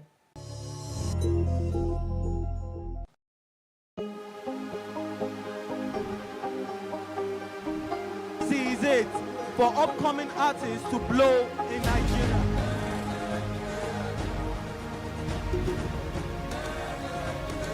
Welcome to Plus Trending. I am Booking November, your host, saying thank you for joining us on today's episode.